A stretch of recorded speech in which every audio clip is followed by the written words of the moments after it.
이야기를 사랑하는 여러분, 안녕하세요. 따뜻한 이야기 코너에 오신 것을 환영합니다. 이곳은 진심을 담아 이야기를 들려드리는 공간입니다. 편안한 마음으로 감동과 반전이 가득한 특별한 이야기를 즐겨주세요. 준비되셨다면 좋아요를 눌러주시고 알림 설정도 켜신 뒤 지금부터 이야기를 시작하겠습니다. 한양에서 멀리 떨어진 첩첩산 중 상하늘이 해가 지기도 전부터 마을을 덮치는 음산한 곳에 박진사의 기와집이 자리 잡고 있었다.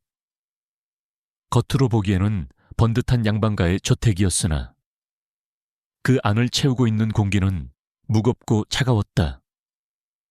대를 이을 자식이 없다는 사실은 10년이 넘도록 이 집안을 짓누르는 거대한 바위와도 같았다. 박진사는 사랑방에 앉아 책을 읽고 있었지만 글자는 눈에 들어오지 않았고 오직 문풍지를 때리는 바람소리만이 귓가를 맴돌았다. 그는 붓을 들어먹을 찍었으나 종이 위에는 한 글자도 적지 못한 채 손을 떨고 있었다. 그의 침묵은 단순한 조용함이 아니라 가문의 몰락을 지켜보는 가장의 비명 없는 절규였다. 안채에 머무는 최 씨 부인의 심정은 더욱 타들어가고 있었다. 그녀는 밤마다 정화수를 떠놓고 치성을 드렸으나 하늘은 무심하게도 아무런 대답이 없었다. 그녀는 자신이 전생에 무슨 큰 죄를 지어 이토록 가혹한 형벌을 받는지 스스로에게 묻고 또 물었다.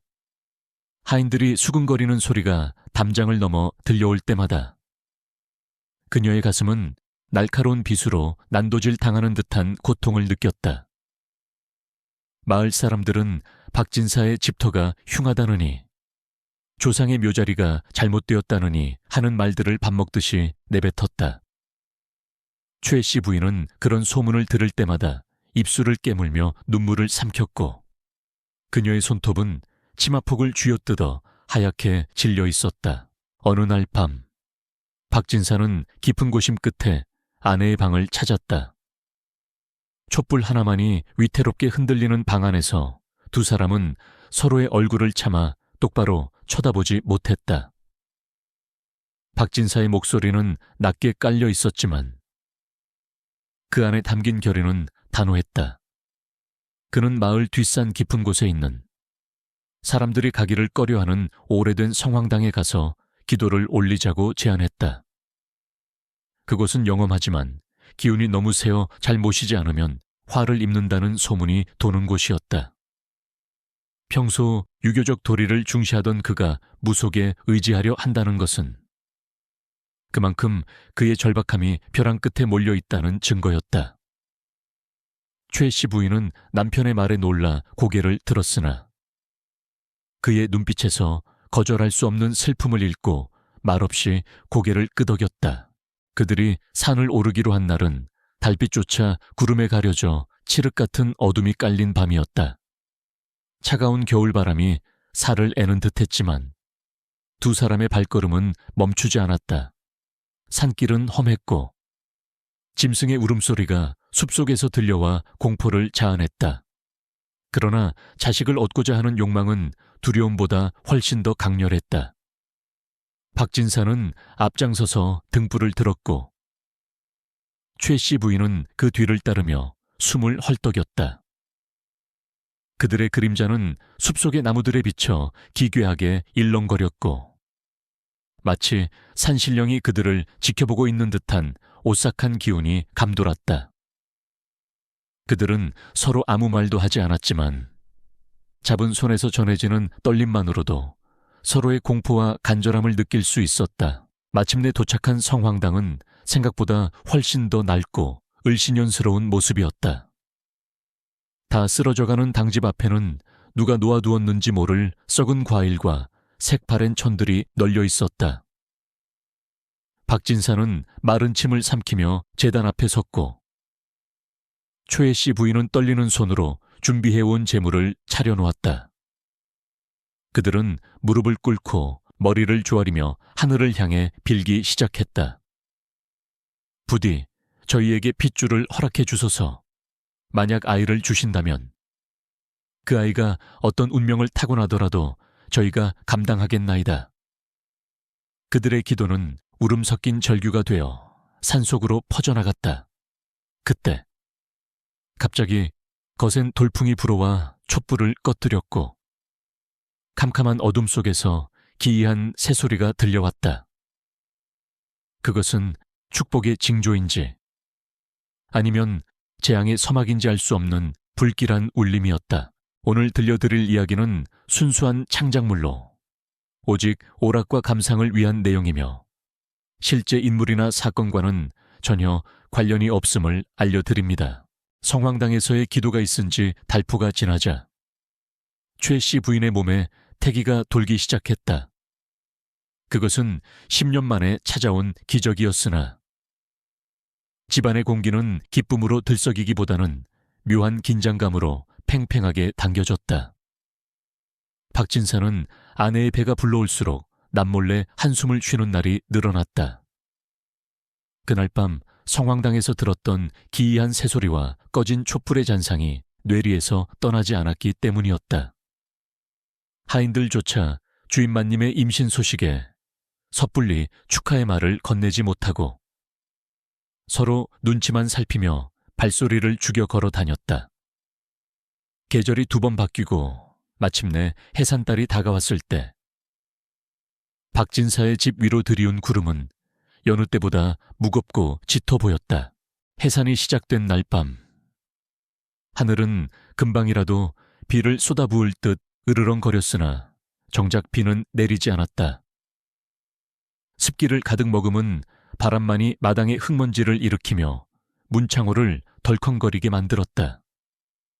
안채에서는 산파와 여종들이 분주하게 오갔지만 기이하게도 산모의 비명소리는 들리지 않았다. 그저 이를 악물고 고통을 참아내는 거친 숨소리와 신음만이 간헐적으로 흘러나올 뿐이었다.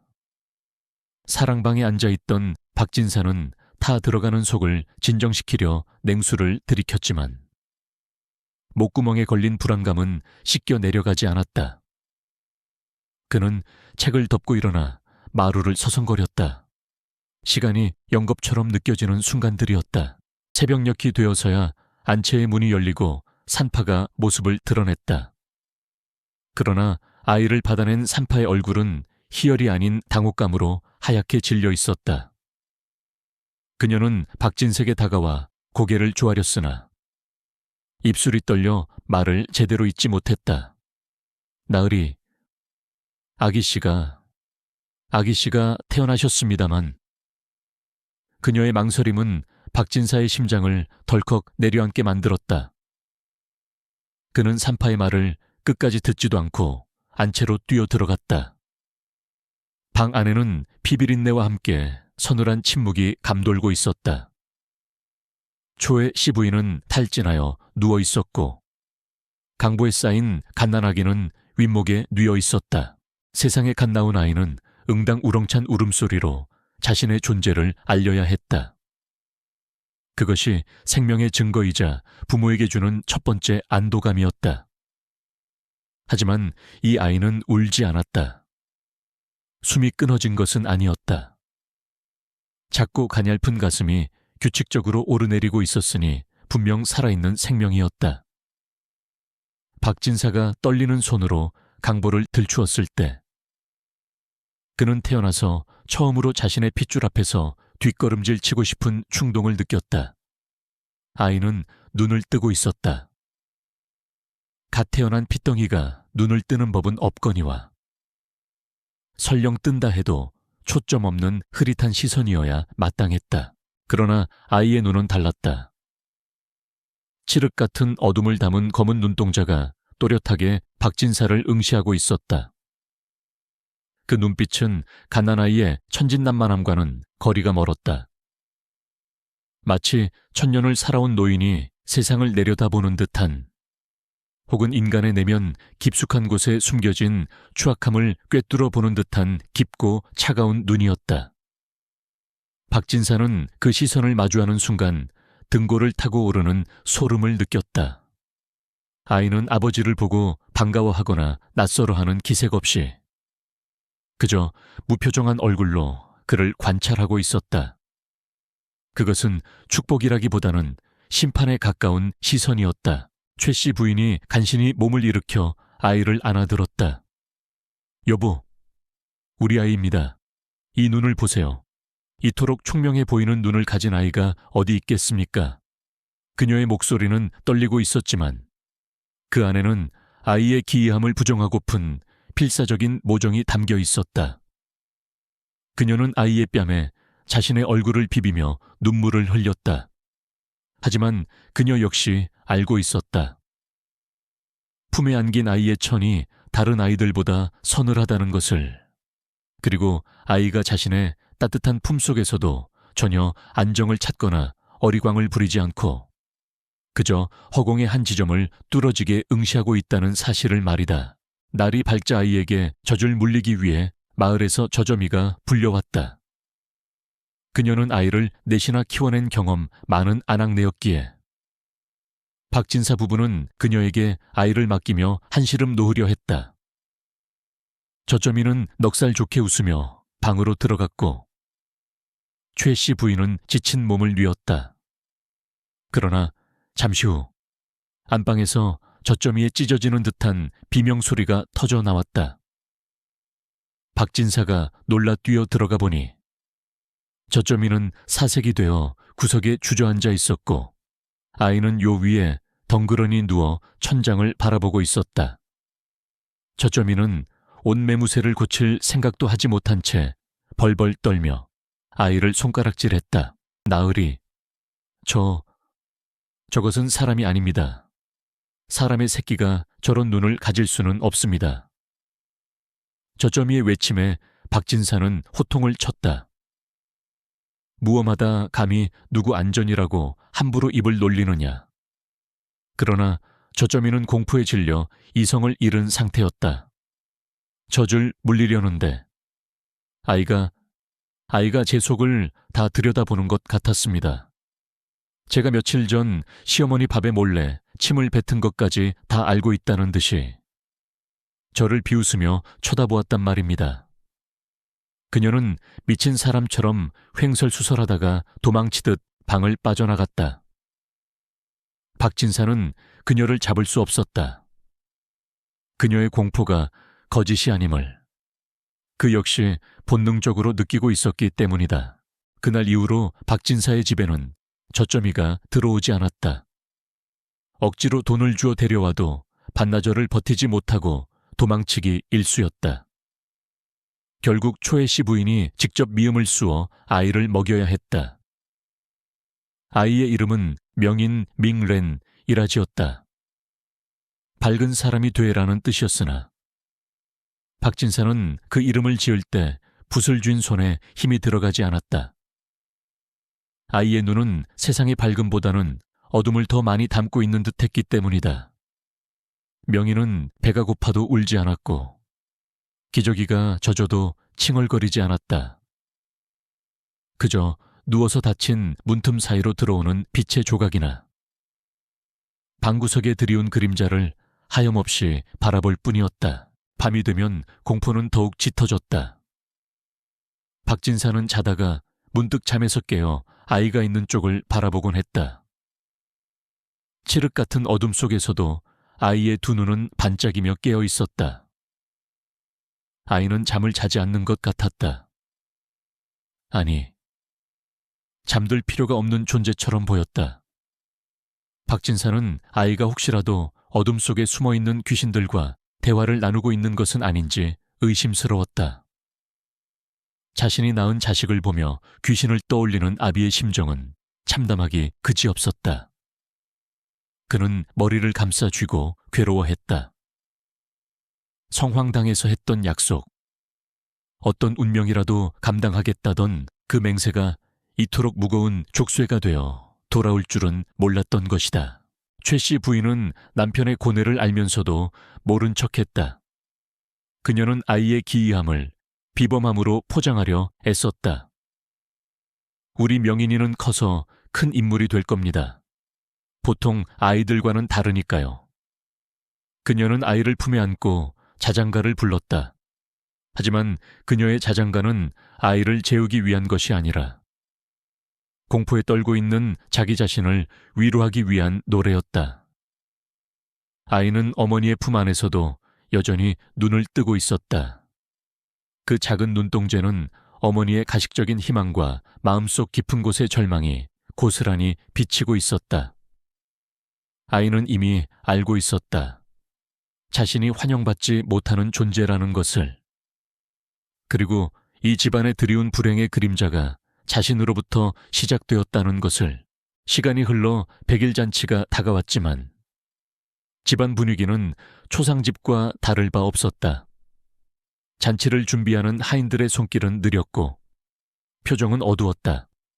마을 사람들 사이에서는 이미 박진산의 아이에 대한 흉흉한 소문이 퍼져 있었다.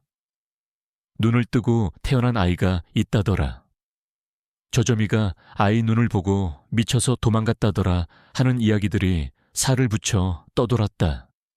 잔칫날 초대받은 손님들은 의례적인 덕담을 건넸지만 누구도 아이를 안아보려 하지 않았다. 그들은 아이의 눈을 마주치는 것을 극도로 꺼리며 서둘러 자리를 떴다. 텅 빈 마당에 바람이 불어와 흙먼지를 날렸다. 박진사는 텅 빈 사랑방에 홀로 앉아 술잔을 기울였다. 독한 술이 목을 타고 넘어갔지만 가슴 속의 항의는 가시지 않았다. 그는 문득 방문을 열고 마당을 내다보았다. 저 멀리 안채의 불빛이 희미하게 새어나오고 있었다. 그 불빛 아래 잠들지 않는 괴물 같은 아들과 그 아들을 끌어안고 떨고 있는 아내가 있었다. 그는 술잔을 바닥에 던져 깨뜨렸다.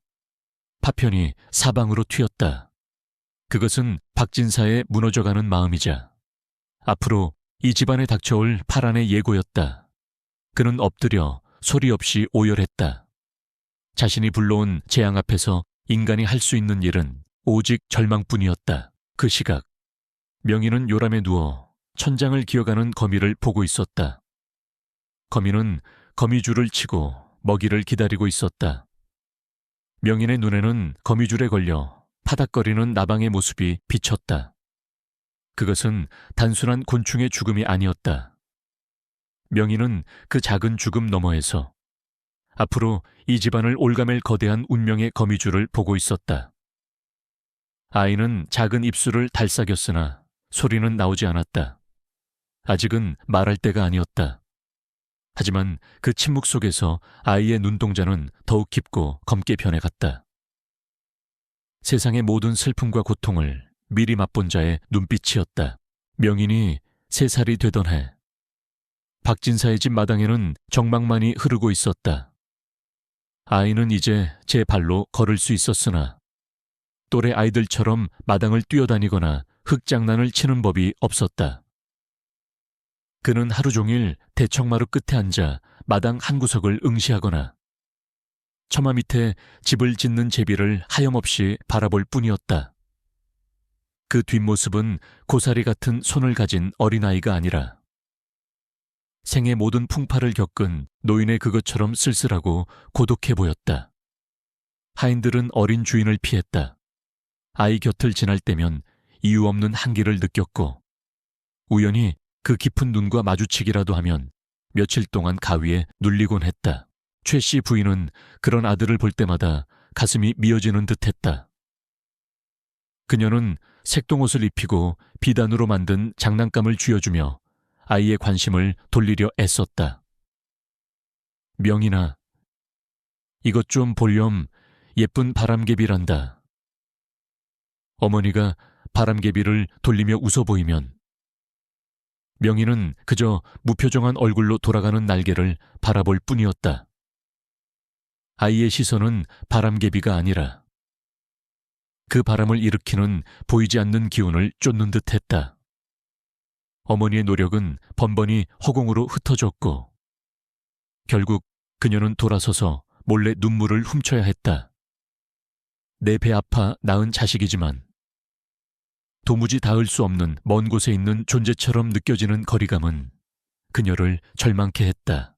박진사는 아들에게 글을 가르치려 했다. 비록 기이한 아이일지라도 양반가의 자손이니 학문을 익혀야 한다고 믿었다. 그는 명인을 무릎에 앉히고 천자문책을 펼쳤다. 하늘천, 땅지, 아버지가 글자를 짚어가며 읽어주었으나 명인은 글자에는 관심이 없었다. 아이는 붓을 쥐어주면 종이 위에 먹을 칠해 검게 물들일 뿐이었다. 박진사가 무엇을 하느냐고 꾸짖으려 하면 아이는 검게 칠해진 종이를 가리키며 빤히 아버지를 쳐다보았다. 그 눈빛은 마치 글자는 무의미합니다. 어둠이 덮치면 아무것도 보이지 않을 테니까요 라고 말하는 듯하여. 박진사는 붓을 쥔 손을 떨며 책을 덮을 수밖에 없었다. 그러던 어느 무더운 여름날 오후였다. 장마가 시작되려는지 하늘은 잔뜩 찌푸려 있었고 습한 공기가 사람들의 숨을 턱턱 막히게 했다. 집안일을 돕던 젊은 머슴 칠성이는 땀을 뻘뻘 흘리며 물지개를 지고 있었다. 그는 힘이 장사고 성격이 쾌활하여 집안의 굳은 일을 도맡아 하는 믿음직한 일꾼이었다. 아이고, 덥다 더워. 우물물이라도 한 바가지 시원하게 들이켜야겠구먼.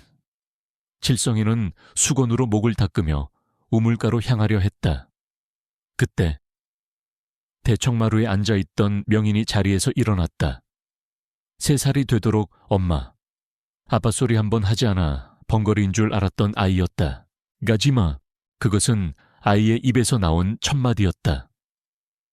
그러나 그 목소리는 젖비린내 나는 아기의 목소리가 아니었다. 마치 마른 장작이 타닥거리는 듯 건조하고 오래된 동굴에서 울려 나오는 듯 낮고 쉰 목소리였다. 마당에 있던 모든 사람의 동작이 멈췄다. 칠성이는 걸음을 멈추고 멍한 표정으로 명인을 바라보았다. 도련님, 방금 말씀하셨습니까? 최 씨 부인도 안방 문을 열고 뛰어나왔다. 명이나 말을 한 거니 엄마라고 한번 해보렴. 부인의 얼굴에는 놀라움과 기쁨이 교차했다. 하지만 명희는 어머니를 쳐다보지도 않은 채 오직 칠성이만을 뚫어지게 바라보고 있었다. 물이 굶주려 있어. 검은 입을 벌리고 기다려. 명인의 두 번째 문장은 마당에 있던 사람들을 얼어붙게 만들었다. 칠성이는 등골이 오싹해짐을 느꼈으나 이내 억지 웃음을 지으며 어색한 분위기를 넘기려 했다. 도련님도 참 농담이 지나치십니다. 우물이 무슨 입이 있다고 그러십니까? 날이 더워서 헛것이 보이시는 모양입니다. 그는 애써 명인의 말을 무시하고 발걸음을 옮겼다. 양반집 머슴으로서 어린 주인의 헛소리에 휘둘릴 수는 없다고 생각했다. 게다가 목이 너무 말랐기에 그 불길한 경고보다는 당장의 갈증 해소가 더 급했다. 그는 콧노래를 흥얼거리며 뒤뜰 우물가로 사라졌다. 명희는 더 이상 말리지 않았다. 그저 칠성이가 사라진 쪽을 향해 고개를 떨구고 작게 한숨을 내쉬었다. 그 한숨은 체념이었다. 이미 정해진 운명은 인간의 말 한마디로 바꿀 수 없음을 이 어린아이는 본능적으로 알고 있었던 것이다. 잠시 후 뒤뜰에서 악 하는 짧은 비명소리가 들려왔다. 이어서 쿵 하는 둔탁한 소리와 함께 물이 첨벙거리는 소리가 났다. 마당에 있던 하인들이 비명을 지르며 뒤뜰로 달려갔다. 박진사와 최 씨 부인도 사색이 되어 그 뒤를 따랐다. 우물개는 물지개가 나뒹굴고 있었고 칠성이는 보이지 않았다. 하인들이 우물 안을 들여다보았으나 깊고 어두운 우물 속에서는 출렁거리는 물소리만 들릴 뿐 인기척이 없었다. 칠성아 칠성아 하인들이 밧줄을 내려 그를 건져 올렸을 때는 이미 늦은 뒤였다. 우물턱에 이끼가 끼어 미끄러웠던 탓인지 칠성이는 발을 헛디뎌 머리부터 떨어진 듯했다. 그의 머리는 깨져 피가 흐르고 있었고 눈은 감지 못한 채 허공을 응시하고 있었다. 마치 떨어지기 직전에 무언가 끔찍한 것을 본 사람의 표정이었다. 시신을 수습하는 동안 집안은 울음바다가 되었다. 박진사는 망연자실하여 바닥에 주저앉았다. 단순한 사고사로 치부할 수도 있는 일이었다. 하지만 그의 머릿속에는 방금 전 아들이 내뱉은 말이 맴돌고 있었다. 물이 굶주려 있어. 그것은 예언이었다. 아니, 어쩌면 저주였을지도 모른다. 박진사는 고개를 돌려 대청마루를 바라보았다. 명희는 여전히 그 자리에 서 있었다. 아이는 사람들이 시신을 옮기는 모습을 무표정하게 지켜보고 있었다. 놀라지도, 슬퍼하지도, 무서워하지도 않는 얼굴. 그 태연함이 박진사를 공포로 몰아넣었다. 그날 밤 마을에는 삽시간에 소문이 퍼졌다. 박진산의 아들이 말을 텄는데 그게 사람을 죽이는 주문이었다더라. 우물 귀신이 아이 몸에 씌었다더라. 사람들은 이제 박진사의 집 앞을 지나가는 것조차 꺼리게 되었다. 집안의 하인들도 동요했다. 칠성이의 죽음을 눈앞에서 목격한 그들은 명인이 가까이 오기만 해도 질겁하며 피했다. 그들에게 명인은 더 이상 모셔야 할 도련님이 아니라 재앙을 몰고 오는 요물이었다. 칠성이의 노모가 찾아와 대문 앞에서 내 아들 살려내라며 통곡을 했을 때 박진사는 죄인처럼 고개를 숙이고 아무 말도 할 수 없었다. 안방의 촛불 아래서 부부는 마주 앉았다. 최 씨 부인은 눈이 퉁퉁 붓도록 울었고 박진사는 술병을 비우고 있었다. 여보, 우리가 대체 무엇을 낳은 것입니까? 박진사가 떨리는 목소리로 물었다. 최 씨 부인은 고개를 저으며 부정하려 했다. 아니에요. 우연일 겁니다.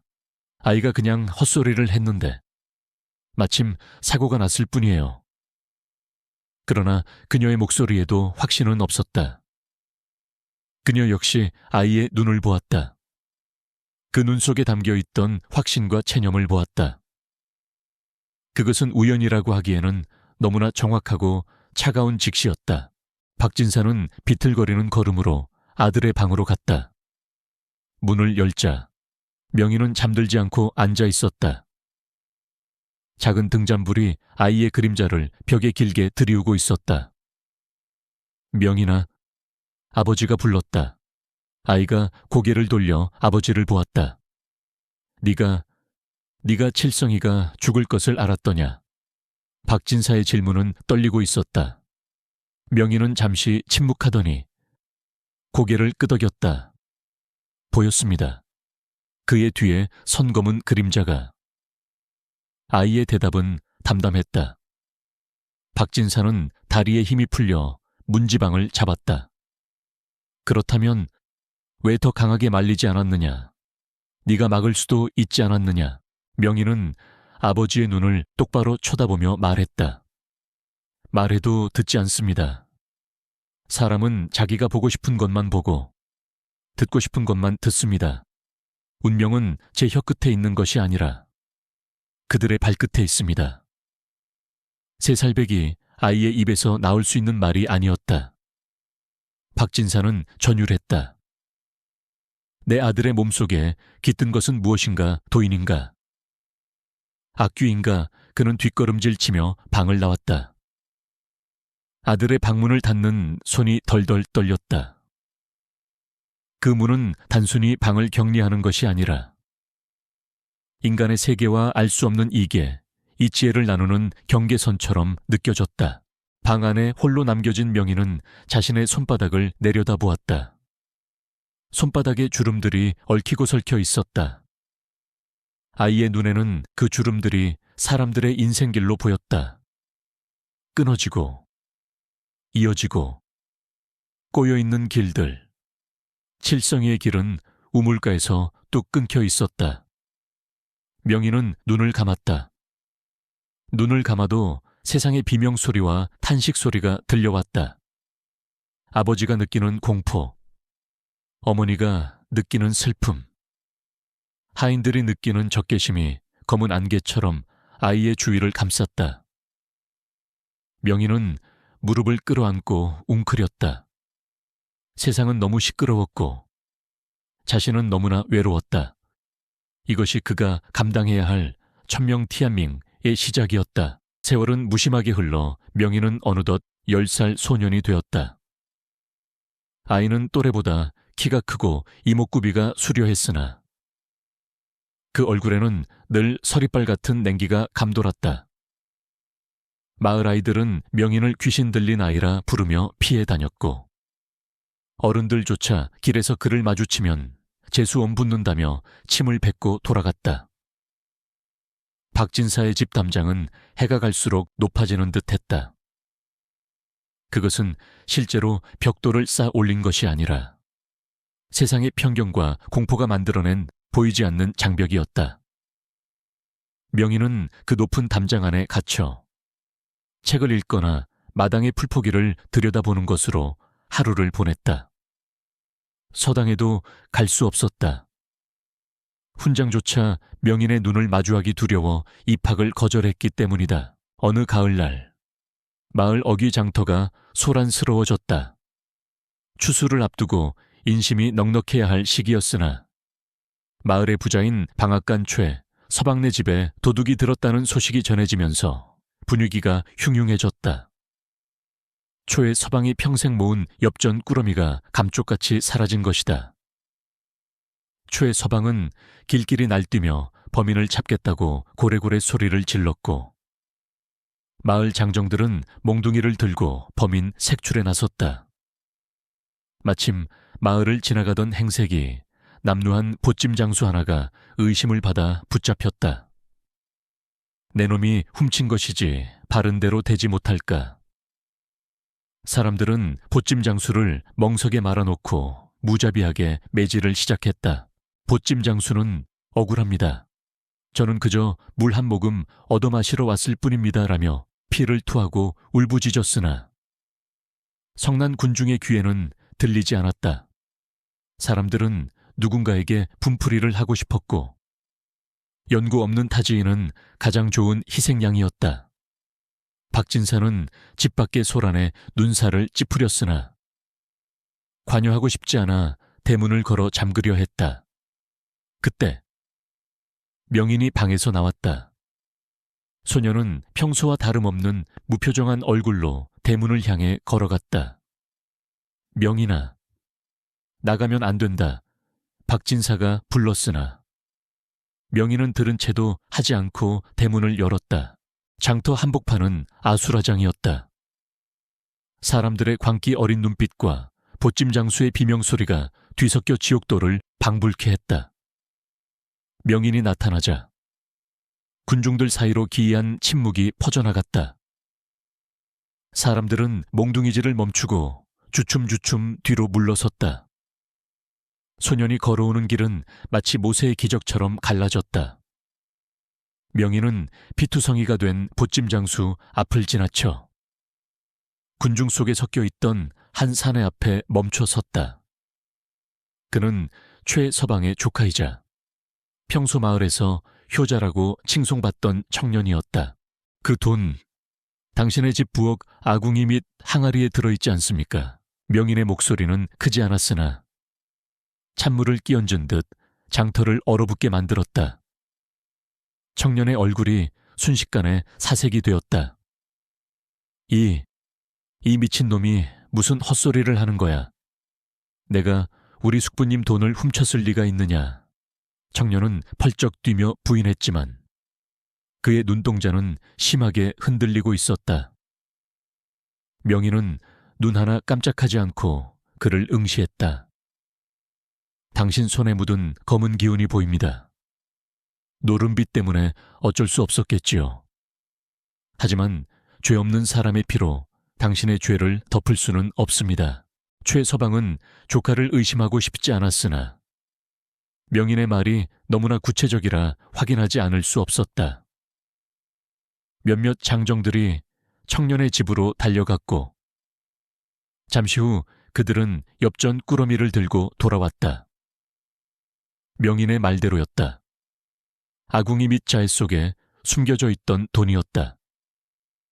조카는 그 자리에 주저앉아 통곡했고 누명을 썼던 보찜 장수는 풀려났다. 진실이 밝혀진 것이다. 정의가 구현된 순간이었다. 하지만 이상하게도 사람들은 명인에게 고마워하거나 칭송의 말을 건네지 않았다. 대신 그들의 눈에는 더 깊은 공포와 혐오가 서리기 시작했다. 저 아이는 앉아서 천리를 본다더니 진짜였어. 누군가 수군거렸다. 그럼 내가 어젯밤에 첩질한 것도 다 알고 있는 거 아냐. 내 쌀독에 쌀 숨겨둔 것도 알겠네.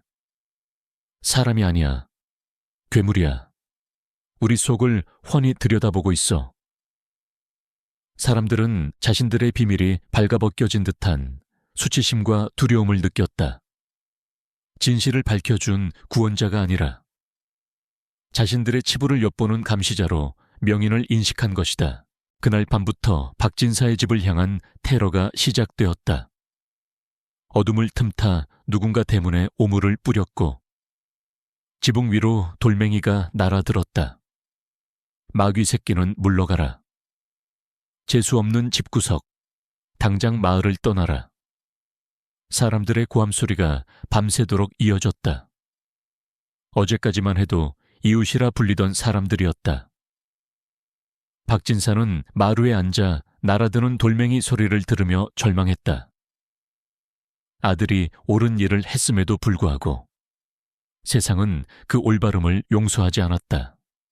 인간은 진실보다 편안한 거짓을, 정의보다 익숙한 불의를 더 사랑한다는 것을 뼈저리게 느끼는 밤이었다.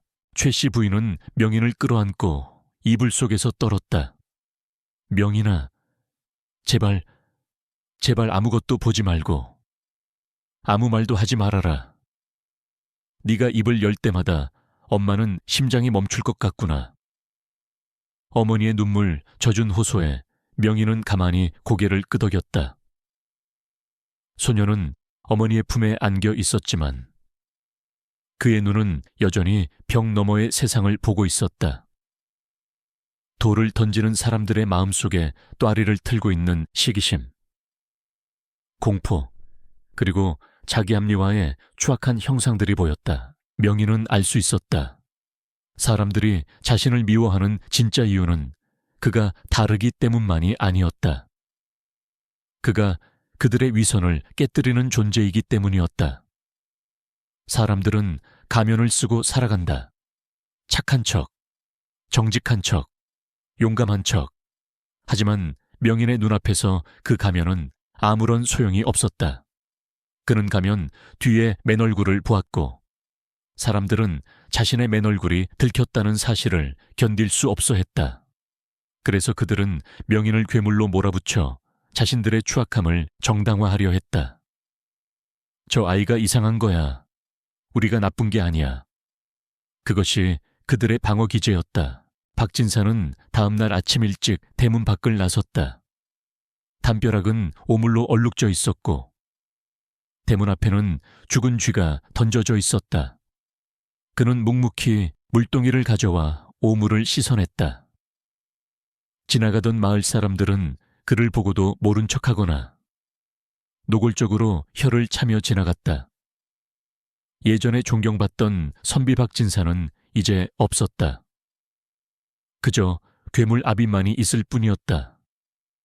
박진사의 어깨는 처져 있었고 희끗희끗하던 머리카락은 하룻밤 사이에 더 하얗게 새어 있었다. 그는 빗자루질을 하며 생각했다. 어디로 가야 하는가? 이 세상 어디에 우리 가족이 발 붙일 곳이 있단 말인가? 명인은 문틈으로 아버지의 굽은 등을 지켜보고 있었다. 가슴 한구석에서 둔탁한 통증이 느껴졌다. 그것은 예지력으로 인한 고통이 아니었다. 자신 때문에 고통받는 부모를 지켜봐야 하는 자식으로서의 아픔이었다. 소녀는 주먹을 꽉 쥐었다. 손톱이 살을 파고들었지만 아프지 않았다.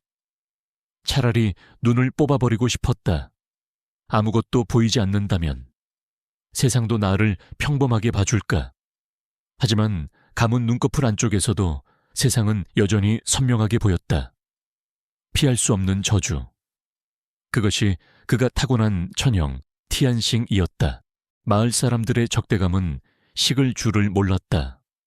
우물도 함께 쓰지 못하게 막았고, 장터 상인들은 박진사의 하인에게 물건을 팔지 않았다. 식량을 구하기 위해 먼 읍내까지 나가야 했다. 집안은 점점 고립되어 갔다.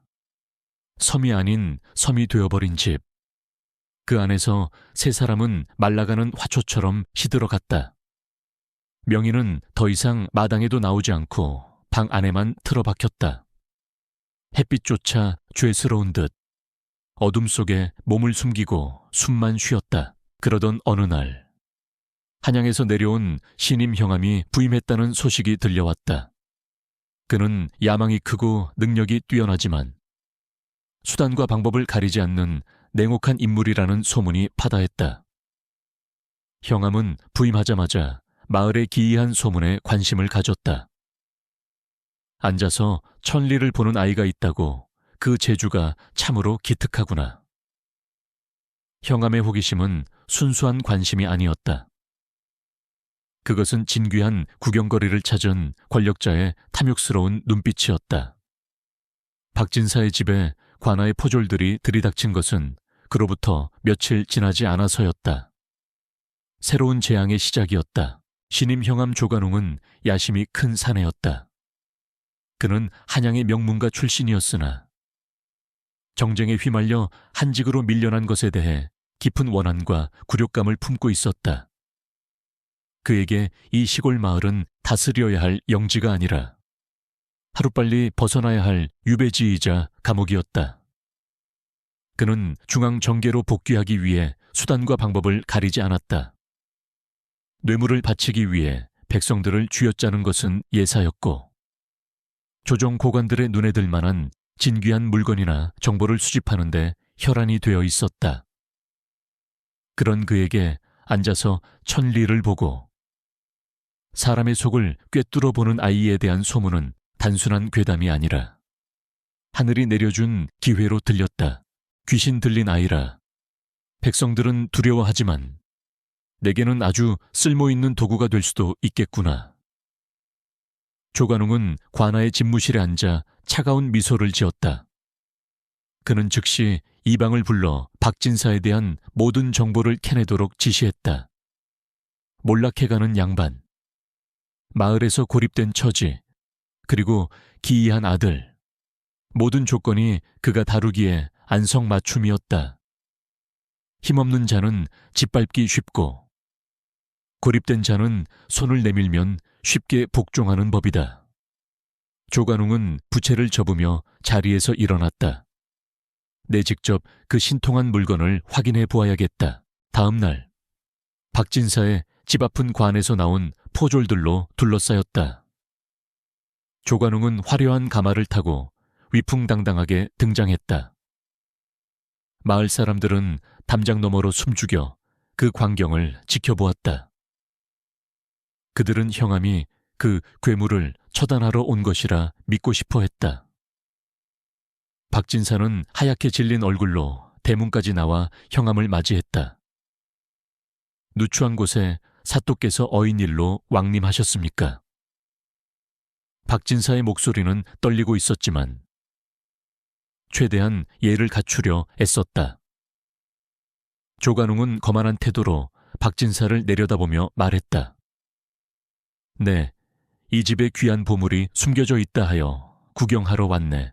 보물이라는 단어에 박진사의 가슴이 철렁 내려앉았다. 그는 형암을 사랑방으로 안내했다. 찻상 위에는 김이 모락모락 나는 차가 놓였지만 방 안의 공기는 얼음장처럼 차가웠다. 조관웅은 차를 한 모금 마신 뒤 본론을 꺼냈다. 소문이 자자하더군. 자네 아들이 앞날을 예지하고 남의 속을 읽는다지. 박진사는 급히 손사래를 쳤다. 당치 않은 말씀입니다. 그저 압이 없는 자식들이 지어낸 헛소문일 뿐입니다. 제 아들은 몸이 약해 방 밖을 나서지도 못하는 병자입니다. 조관웅은 찻잔을 내려놓으며 눈매를 좁혔다. 박진사, 나는 거짓말을 싫어하네. 내 귀에 들어온 소문이 헛것이라면 마을 사람 모두가 거짓을 구하고 있다는 뜻인가? 아니면 자네가 나를 속이려 드는 것인가? 그의 목소리에는 서슬퍼런 위협이 담겨 있었다. 박진사는 식은땀을 흘렸다. 관의 힘 앞에서 일개 몰랑 양반이 버틸 재간은 없었다. 데려오라. 조관웅의 짧은 명령에 밖에서 대기하던 포졸들이 안채로 향했다. 최 씨 부인의 비명소리와 함께 잠시 후 명인이 포졸들에게 이끌려 사랑방으로 들어왔다. 10살 소년 명인은 형암 앞에서도 기죽지 않는 담담한 표정이었다. 오히려 그 눈빛은 너무나 고요하여 보는 사람으로 하여금 기이한 위화감을 느끼게 했다. 조관웅은 명인을 위아래로 훑어보았다. 겉보기엔 그저 창백하고 곱상한 아이였다. 이 녀석이 그 요물이란 말이지. 조관웅은 흥미롭다는 듯 몸을 앞으로 기울였다. 네가 명인이냐? 내 눈에는 세상이 다르게 보인다지. 명인은 대답 없이 조관웅을 빤히 바라보았다. 그 시선은 조관웅의 겉모습이 아니라 그 내면에 가장 깊고 어두운 곳을 파고드는 듯했다. 조관웅은 불쾌감을 느꼈다. 감히 어린아이가 고개를 숙이지 않고 관리를 똑바로 쳐다보다니. 그는 헛기침을 하며 위험을 세우려 했다. 내 시험을 하나 해보자. 지금 내 마음속에 무슨 생각이 들어있는지. 내가 앞으로 어떻게 될지 한번 읊어보아라. 만약 맞춘다면 상을 내릴 것이고 거짓부렁이라면 나 아비와 함께 곤장을 면치 못할 것이다. 그것은 시험이 아니라 협박이었다. 박진사는 바닥에 머리를 찌으며 읍소했다. 사또, 아이가 철이 없어 무례를 범했습니다. 부디 용서해 주십시오. 하지만 명인은 아버지의 만류에도 불구하고 입을 열었다. 상 같은 건 필요 없습니다. 아이의 목소리는 차분했다. 그저 붉은색이 보입니다. 조관웅이 눈썹을 치켜떴다. 붉은색 명인은 고개를 끄덕였다. 사또의 뒤에 붉은 강물이 흐르고 있습니다. 그리고 그 강물 위로 뼈로 만든 사다리가 놓여 있습니다. 사또께서는 그 사다리를 오르려 하십니다. 방 안에는 정적이 흘렀다. 박진사는 숨을 멈췄고 조관웅의 표정이 딱딱하게 굳었다. 뼈로 만든 사다리. 그것은 조관웅의 야망을 정확히 꿰뚫는 표현이었다. 그는 자신의 출세를 위해서라면 동료도, 백성도, 심지어 가족까지도 밟고 올라갈 준비가 되어 있었다.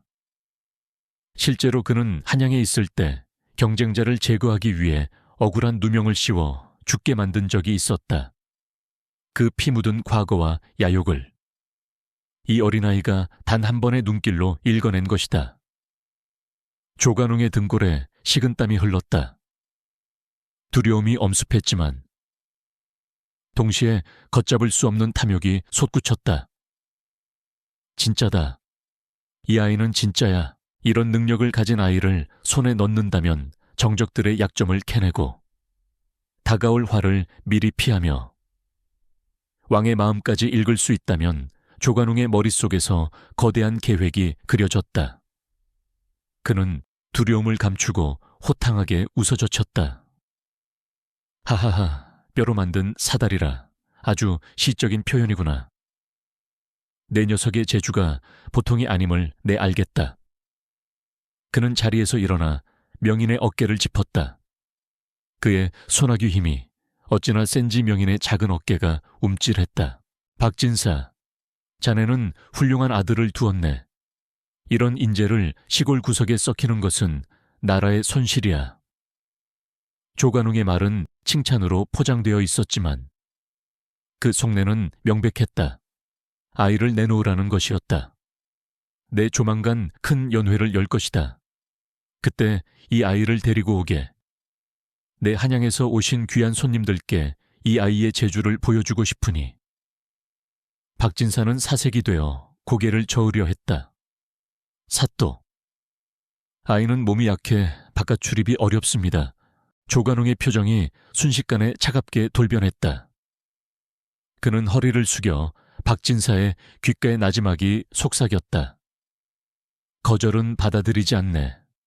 만약 오지 않는다면 자네 집안에 숨겨둔 쌀 한 톨, 벽장 속의 먼지 하나까지 다 털어 죄를 물을 것이야. 영모의 죄를 뒤집어 쓰고 삼족이 멸하고 싶은가?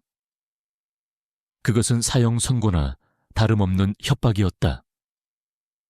박진사는 바들바들 떨며 아무 말도 하지 못했다. 조관웅은 만족스러운 듯 다시 허리를 펴고 명인을 바라보았다. 그때 보자꾸나. 꼬마야, 형암이 떠나고 난 뒤 박진사의 집은 초토화된 듯 고요했다. 초혜 씨 부인은 마루에 주저앉아 통곡했다. 이 일을 어찌합니까? 저 악귀 같은 놈이 우리 명인이를 노리고 있습니다. 박진사는 멍하니 허공을 응시했다. 피할 곳이 없었다. 마을 사람들의 따돌림은 견딜 수 있었지만 관의 횡포는 생존의 문제였다. 그는 명인을 바라보았다. 아이는 자신의 운명을 이미 알고 있었다는 듯 덤덤한 표정으로 서 있었다. 아버지. 명인이 불렀다. 가겠습니다. 박진사가 놀라 아들을 쳐다보았다. 그게 무슨 소리냐? 그곳이 어디라고 가겠다는 게야 가면 넌 짐승처럼 구경거리가 되고 저놈의 장기말이 될 게 뻔하다. 명인은 씁쓸한 미소를 지었다. 가지 않으면 아버지가 다치십니다. 어머니도 위험해집니다. 피할 수 없다면 부딪혀야지요. 10살 아이의 말이라기엔 너무나 처연했다. 그리고 그 연회에서 끝을 봐야 합니다. 끝이라니 그게 무슨 소리냐? 박진사가 물었지만 명인은 더 이상 말하지 않고 방으로 들어갔다. 아이는 보았다. 화려한 연회장, 술과 고기 냄새, 그리고 그곳을 뒤덮을 검은 재앙의 그림자를. 형암 조관웅이 오르려는 그 뼈의 사다리가 무너져 내리는 광경을 보았다. 그것은 파멸의 예고였으나 동시에 이 지긋지긋한 굴레를 끊을 수 있는 유일한 기회이기도 했다. 명인은 방구석에 앉아 자신의 손을 내려다보았다. 손이 가늘게 떨리고 있었다. 무서웠다. 아무리 앞날을 본다고 해도 고통이 두렵지 않은 것은 아니었다. 하지만 그는 선택해야 했다. 자신을 희생하여 부모를 살릴 것인가? 아니면 다 같이 죽을 것인가? 그는 눈을 감고 기도를 올렸다. 누구에게 비는 것인지도 모를 기도를. 부디 이 눈이 보는 것이 틀리기를. 부디 이번만큼은 자신의 예언이 빗나가기를 간절히 빌었다. 밤이 깊어갔다. 박진사의 집 기와지붕 위로 부엉이가 울었다. 마을 사람들은 그 울음소리를 듣고 재수 없다며 이불을 뒤집었었지만 그 소리는 박진사 가족에게 다가오는 거대한 폭풍의 전주곡이었다. 조관웅은 관에서 술잔을 기울이며 자신의 앞날을 자축하고 있었고 명인은 어둠 속에서 조용히 다가올 운명의 시간을 기다리고 있었다. 서로 다른 곳을 보고 있는 두 사람의 욕망과 운명이 충돌할 순간이 머지않았다. 형암 조관웅이 주최하는 연회의 날이 밝았다. 관아의 앞마당은 해가 지기도 전부터 환하게 불을 밝힌 청사초롱으로 대낮처럼 밝았고 담장 밖까지 기름진 고기 굽는 냄새와 흥겨운 풍악소리가 흘러넘쳤다. 흉년이 들어 풀뿌리로 연명하는 백성들의 신음소리와는 대조적인 그야말로 별천지였다. 박진사는 장롱 깊숙이 넣어두었던 낡은 도포를 꺼내 입었다. 조미스러 군데군데해진 옷자락은 몰락한 양반의 처지를 여실히 보여주는 듯했다. 그는 명인에게 깨끗하게 다듬질한 옷을 입히며 마치 사형장에 끌려가는 죄수에게 수의를 입히는 심정으로 옷고름을 매만져 주었다. 명인아, 가서 아무 말도 하지 말거라. 묻는 말에만 답하고 절대 나서지 말거라. 아버지의 당부는 애원이나 다름없었다. 두 부자가 관에 도착했을 때 문지기 포졸들은 그들을 위아래로 훑어보며 비릿한 웃음을 흘렸다. 오셨구먼. 그 용한 점쟁이 도련님. 어서 들어가 보시오. 사또께서 목이 빠져라 기다리고 계시니. 박진사는 수치심에 얼굴이 붉어졌으나 명인의 손을 꼭 잡고 말없이 안으로 들어섰다. 연 회장은 이미 술판이 무르익어 있었다. 비단옷을 입은 지역 유지들과 아전들이 기생들을 끼고 앉아 시끄럽게 떠들고 있었고 상석에는 조관웅이 붉은 얼굴로 술잔을 기울이고 있었다. 명인과 박진사가 들어서자 왁자지껄하던 연 회장의 일순간 정적이 감돌았다.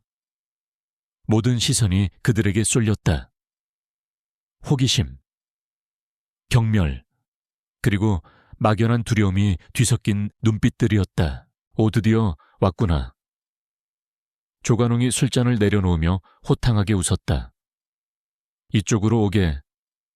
내 자네 아들을 위해 특별히 자리를 마련해 두었네. 그가 가리킨 곳은 상석 바로 아래. 마치 제주 부리는 광대나 앉을 법한 작은 돗자리였다.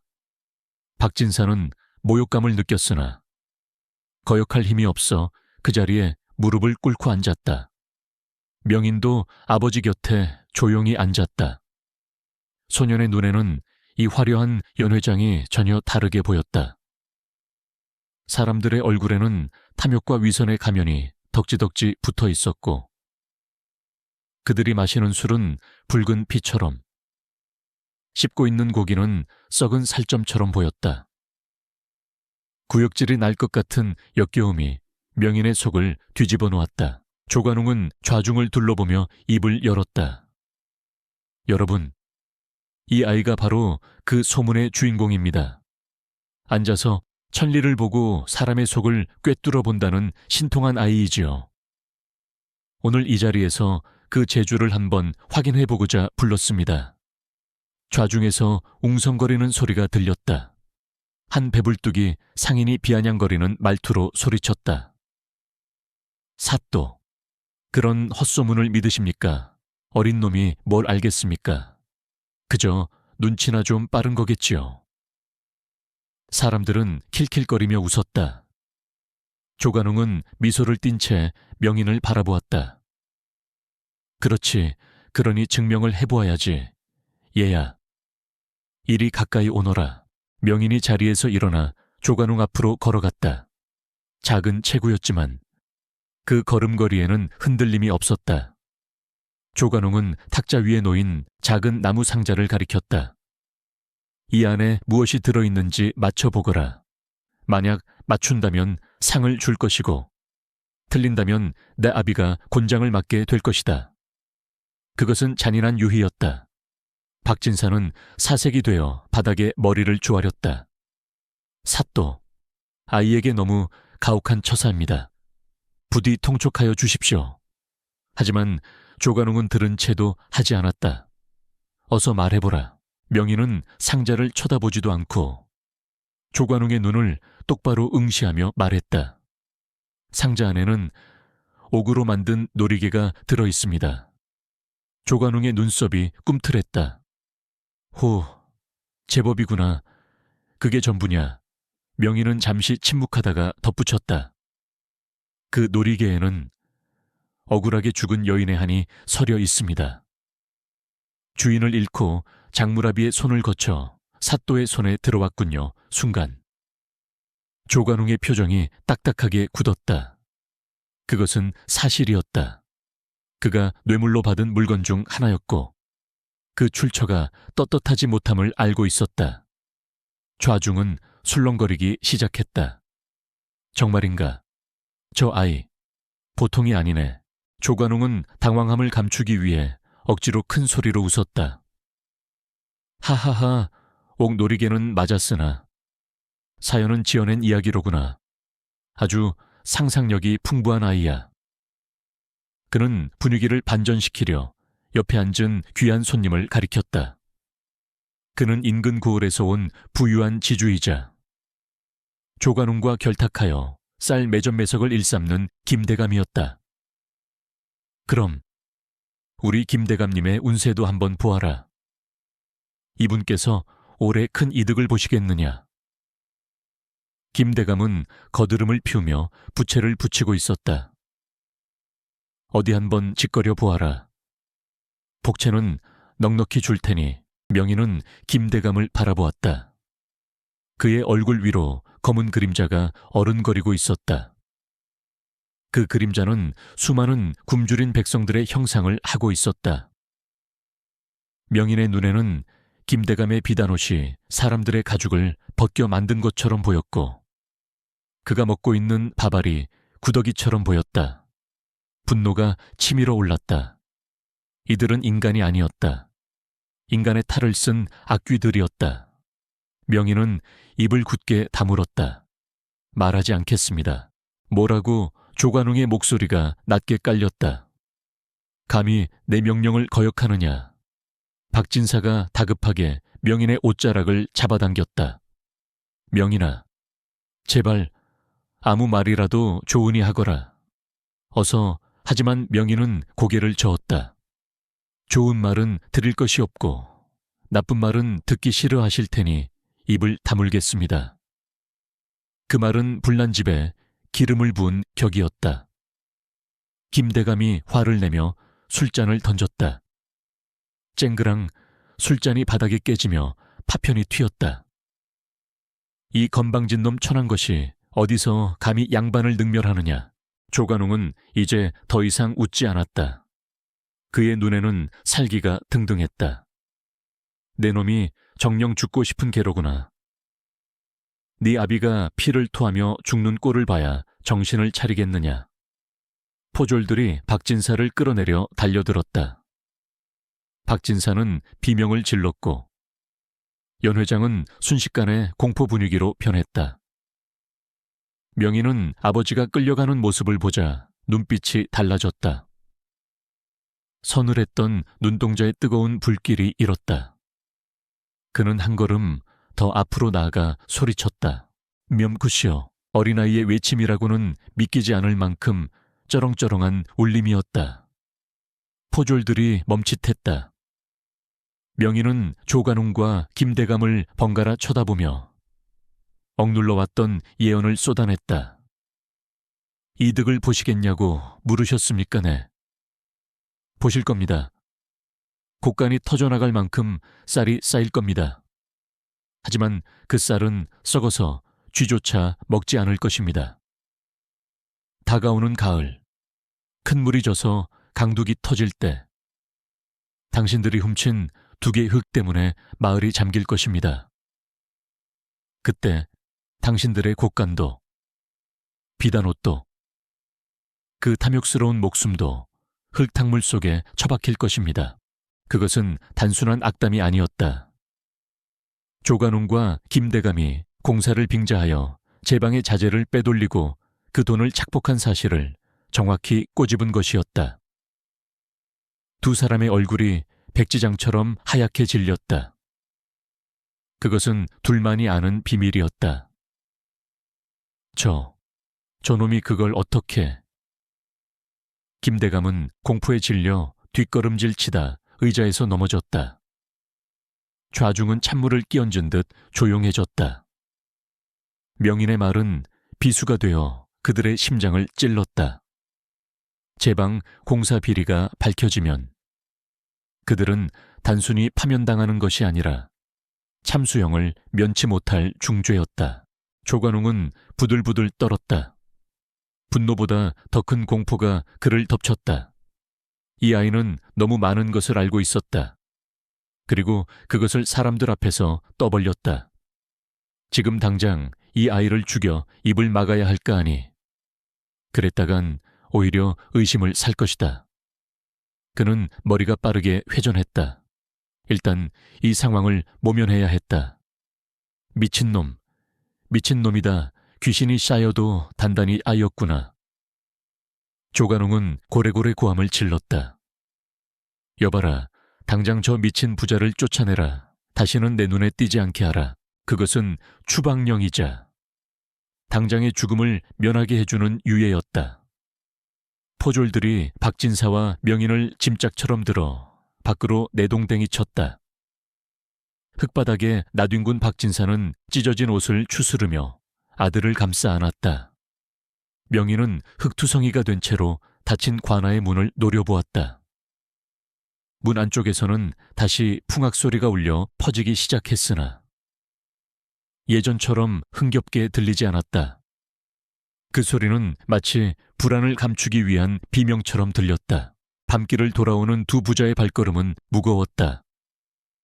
박진사는 아무 말도 하지 않았지만 잡은 손이 심하게 떨리고 있었다. 그는 직감했다. 오늘 밤 아들이 판도라의 상자를 열었다는 것을 형암의 치부를 건드린 이상 이제 살아서 이 마을을 뜨기는 어려울 것이라는 절망감이 엄습했다. 하지만 명인의 표정은 오히려 차분했다. 그는 밤하늘을 올려다보았다. 먹구름 사이로 별 하나가 위태롭게 빛나고 있었다. 아버지, 명인이 조용히 불렀다. 준비하셔야 합니다. 무엇을 말이냐? 박진사가 쉰 목소리로 물었다. 큰 비가 올 것입니다. 그리고 그들이 우리를 죽이러 올 것입니다. 명인의 예언은 빗나가는 법이 없었다. 바람이 바뀌고 있었다. 습기를 머금은 바람이 불어오고 있었다. 그것은 자연의 비바람이자 피비린내 나는 숙청의 예고였다. 관아의 연회는 끝났지만 진짜 비극의 막은 이제 막 오르고 있었다. 가면이 벗겨진 악인들은 이제 맨 얼굴로 그들을 사냥하려 들 것이다. 연회가 끝난 다음 날 아침 박진사의 집 대문은 거칠게 부서지며 열렸다. 관아의 이방과 포졸들이 들이닥친 것이다. 그들은 법집행이라는 명분을 내세웠으나 그 행태는 도적대와 다를 바 없었다. 감히 형암 사또를 능멸하고 연회를 망친 죄, 그리고 허위 사실을 유포하여 민심을 어지럽힌 죄를 묻겠다. 이방이 죄목을 읊어대자 포졸들은 집안을 쑥대밭으로 만들기 시작했다. 세간살이가 마당으로 내동댕이 쳐졌고 항아리가 깨지는 소리가 요란하게 울렸다. 박진사는 마루에서 뛰쳐나와 이방의 바짓가랑이를 잡고 매달렸다. 이러지 마시오. 내 집안에 남은 것이라곤 쥐꼬리만한 쌀독 하나뿐이오. 그걸 가져가면 우리는 굶어 죽소.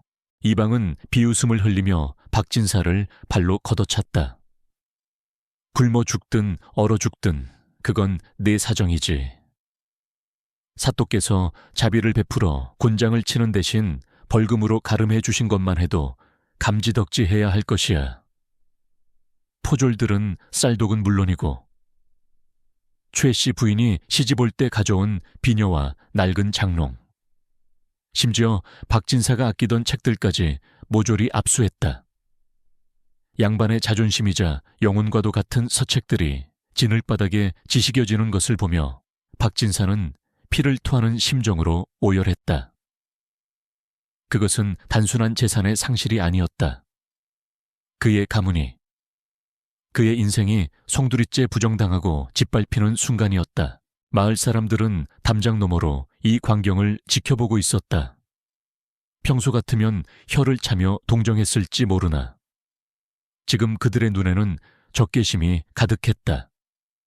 어젯밤 명인의 예언, 마을이 물에 잠길 것이라는 말이 그들의 공포심을 자극한 탓이었다. 그들은 자신들에게 닥칠지도 모를 재앙의 원인을 박진사 가족에게 돌리고 싶어 했다. 누군가 돌멩이를 던졌다. 재수 없는 것들, 너희 때문에 마을의 우환이 끊이질 않아. 한 명이 시작하자. 다른 사람들도 동조하여 돌과 오물을 던지기 시작했다. 당장 떠나라. 이 마을에서 나가란 말이다. 포졸들이 떠나고 난 뒤 집안은 폐허가 되었다. 찢어진 문창호 사이로 찬바람이 들이닥쳤고 마당은 깨진 그릇 조각과 오물로 뒤덮였다. 최 씨 부인은 멍하니 깨진 항아리 조각을 맞추며 소리 없이 눈물만 흘리고 있었다. 그녀의 손은 피투성이가 되어 있었으나 아픔조차 느끼지 못하는 듯했다. 박진사는 흙바닥에 주저앉아 멍하니 허공을 응시했다. 그의 눈동자는 초점을 잃고 흐릿했다. 양반으로서의 긍지, 가장으로서의 책임감, 그 모든 것이 산산조각났다. 남은 것은 지독한 패배감과 굴욕, 그리고 참을 수 없는 분노뿐이었다. 그때 방구석에 웅크리고 앉아있던 명인이 눈에 들어왔다. 아이는 이 모든 소란 속에서도 미동도 하지 않고 있었다. 마치 자신과는 상관없는 일이라는 듯, 혹은 이 모든 것이 자신의 탓이라는 것을 알고 체념한 듯한 그 태연함이 박진사의 뒤틀린 심기를 건드렸다. 박진사는 비틀거리는 걸음으로 명인에게 다가갔다. 술기운이 없었음에도 그는 만취한 사람처럼 비틀거렸다. 절망이라는 독주를 마신 탓이었다. 네오 때문이야. 박진사의 목소리는 쇳소리처럼 거칠었다. 네가 태어나지 않았더라면, 아니, 네가 그 저주받은 입을 놀리지 않았더라면 우리는 이렇게까지 비참해지지 않았을 게다. 명희는 천천히 고개를 들어 아버지를 바라보았다. 그 눈빛은 여전히 깊고 고요했으나 그 안에는 깊은 슬픔이 고여 있었다. 아버지의 원망은 날카로운 화살이 되어 명인의 가슴에 꽂혔다. 명인은 보았다. 아버지의 마음속에서 검은 가시덤불이 자라나 사랑과 연민을 휘감아 질식시키는 형상을. 박진사의 분노는 댐이 무너지듯 터져 나왔다. 그는 명인의 멱살을 잡고 흔들었다. 말해보아라. 네가 그렇게 잘난 예언자라면 왜 우리 집안이 망하는 꼴은 막지 못했느냐? 왜 네 아비가 개처럼 끌려다니며 모욕당하는 것은 보고만 있었느냐? 박진사의 눈에서 눈물이 주르륵 흘러내렸다. 그것은 아들에 대한 미움이라기보다는 자신의 무능력함에 대한 절규였다. 하지만 그 화살은 가장 약한 존재인 자식에게 향하고 있었다. 차라리 죽어버리지 그랬느냐. 네가 죽었으면 우리가 이 꼴을 당하지는 않았을 것을. 최 씨 부인이 기겁하여 달려와 남편을 말렸다. 여보, 제발 그만하세요. 애가 무슨 죄가 있습니까? 다 하늘의 뜻이지. 명인이가 무슨 죄가 있다고 이러십니까? 그녀는 남편의 팔을 붙잡고 매달렸으나 박진사는 거칠게 그녀를 뿌리쳤다. 최 씨 부인은 바닥에 나뒹굴었다. 하늘의 뜻. 이게 하늘의 뜻이라고 저주다. 이건 저주야. 박진사는 머리를 감싸 쥐고 괴로워했다. 그는 알고 있었다. 자신이 지금 끔찍한 말을 내뱉고 있다는 것을. 하지만 멈출 수가 없었다. 누군가를 탓하지 않으면 당장이라도 미쳐버릴 것 같았기 때문이다. 명희는 아무런 변명도 반항도 하지 않았다. 그는 아버지의 분노를, 어머니의 비명을, 그리고 자신을 향한 세상의 증오를 온몸으로 받아내고 있었다.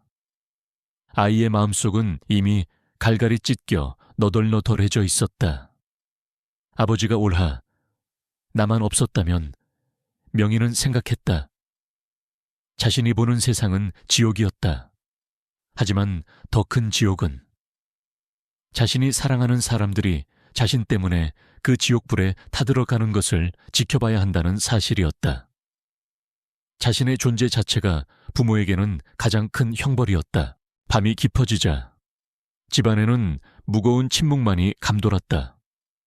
박진사는 지쳐 쓰러져 잠이 들었고 초혜 씨 부인은 흐느끼다 지쳐 잠들었다. 명희는 홀로 깨어 있었다. 뚫린 지붕 틈으로 빗방울이 하나둘 떨어지기 시작했다. 투둑, 투둑. 빗소리는 점점 거세졌다. 명희는 자신의 예언이 시작되고 있음을 알았다. 이 비는 그치지 않을 것이다. 강물은 불어날 것이고 둑은 터질 것이다. 그리고 그 흙탕물은 모든 것을 삼켜버릴 것이다. 조관웅의 탐욕도, 마을 사람들의 위선도, 그리고 아버지의 절망까지도. 명희는 자리에서 일어났다. 그는 잠든 부모님의 얼굴을 오랫동안 들여다보았다. 늙고 지친 얼굴들. 10년 전 자신을 얻기 위해 성황당에서 기도를 올리던 그 간절했던 얼굴들은 이제 고통과 회한으로 얼룩져 있었다. 명희는 손을 뻗어 아버지의 주름진 미간을 펴주려 했다. 하지만 손이 닿기 직전에 멈췄다. 자신의 손길이 닿으면 또다시 불행이 묻어날까 두려웠다. 제가 사라져야 끝나는 이야기군요. 명희는 속으로 중얼거렸다. 형함은 자신을 원한다. 자신이 없어지면 더 이상 아버지를 괴롭힐 명분이 사라질지도 모른다. 혹은 자신이 희생하여 더 큰 재앙을 막아야만 이 업보를 씻을 수 있을지도 모른다. 명희는 부엌으로 향했다. 거기에는 부서진 살림살이 틈에 녹슨 식칼 하나가 뒹굴고 있었다. 그는 칼을 집어들었다. 칼날은 무디어 있었지만 그의 결심을 실행하기에는 충분해 보였다. 그는 자신의 눈을 도려낼 생각이었다. 이 저주받은 눈만 없다면 더 이상 끔찍한 미래를 보지 않아도 될 것이다. 사람들의 속마음을 읽지 않아도 될 것이다. 장님으로 산다면 아버지가 자신을 불쌍히 여겨 다시 사랑해주지 않을까 하는 어리석은 희망도 품어보았다. 하지만 곧 고개를 저었다. 눈이 없어도 보인다. 마음으로 보이고 온몸으로 느껴진다. 피할 수 없는 운명이라면 정면으로 마주해야 한다. 명희는 칼을 내려놓고 밖으로 나왔다. 빗줄기는 장대비로 변해 있었다. 하늘이 뚫린 듯 쏟아지는 비는 온 세상을 씻어내리라 작정한 듯 했다. 명희는 비를 맞으며 마당 한가운데 섰다. 차가운 빗물이 온몸을 적셨지만 마음속의 뜨거운 불길은 꺼지지 않았다. 그는 어둠 속의 관아 쪽을 바라보았다. 조관웅이 있는 곳, 모든 악의 근원. 그러나 그 악 또한 인간의 욕망이 만들어낸 것임을 명희는 알고 있었다. 물이 차오르면 모든 것이 드러나리라. 명희는 빗소리에 섞여 들리지 않을 목소리로 읊조렸다. 그는 자신이 해야 할 마지막 일을 깨달았다. 그것은 단순히 도망치는 것도 죽는 것도 아니었다. 이 비가 가져올 파멸 속에서 마지막으로 사람들을 구하는 것. 비록 그들이 자신을 증오하고 돌을 던졌을지라도 그것이 하늘이 자신에게 이 눈을 준 유일한 이유임을 명희는 받아들였다. 빗물인지 눈물인지 모를 것이 명인의 뺨을 타고 흘러내렸다. 소녀는 흠뻑 젖은 채로 다시 방으로 돌아와 아버지의 발치에 엎드려 큰절을 올렸다. 그것은 소리 없는 하직 인사였다. 내일이 밝으면 세상은 물바다가 될 것이고 명인의 짧은 생애도 그 물결 속에 휩쓸려 갈 것이다. 박진사는 꿈속에서 무언가 잃어버리는 꿈을 꾸며 끙끙 앓는 소리를 냈고 명인은 그런 아버지를 지키듯 어둠 속에서 뜬 눈으로 밤을 지새웠다. 그의 눈은 그 어느 때보다 맑고 슬프게 빛나고 있었다. 새벽이 밝아왔으나 세상은 여전히 어두웠다. 하늘 구멍이 뚫린 듯 쏟아지는 장대비는 멈출 기미가 보이지 않았고 천둥 소리가 산천을 뒤흔들었다. 박진사의 집 안방 천장에서는 빗물이 뚝뚝 떨어져 방바닥에 작은 웅덩이를 만들고 있었다.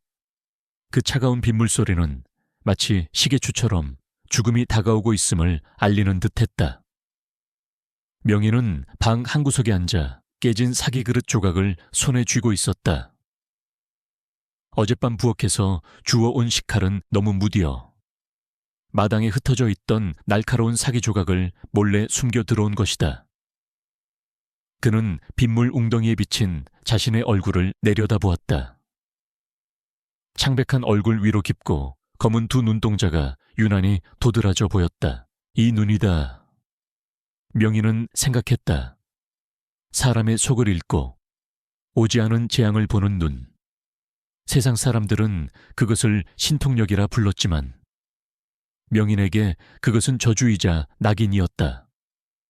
이 눈 때문에 어머니가 울었고 아버지가 절망했고 칠성이가 죽었으며 마을 사람들이 자신들을 증오하게 되었다. 아버지가 어젯밤 술김에 내뱉은 네가 없었더라면 이라는 말은 비수가 되어 명인의 심장에 박혀 있었다. 죽을 수는 없었다. 자신이 자결한다면 부모에게 더 큰 씻을 수 없는 죄를 남기는 꼴이 될 테니까. 그렇다면 방법은 하나뿐이었다. 평범해지는 것. 아무것도 보지 못하는 장님이 되어 그저 밥이나 축내는 바보가 되는 것이 차라리 나았다. 명희는 떨리는 손으로 사기 조각을 들어 올렸다. 날카로운 끝이 눈동자를 향했다. 공포가 엄습했으나 가족을 구해야 한다는 일념이 더 강했다. 그는 숨을 깊게 들이쉬고 손에 힘을 주었다. 바로 그 순간이었다.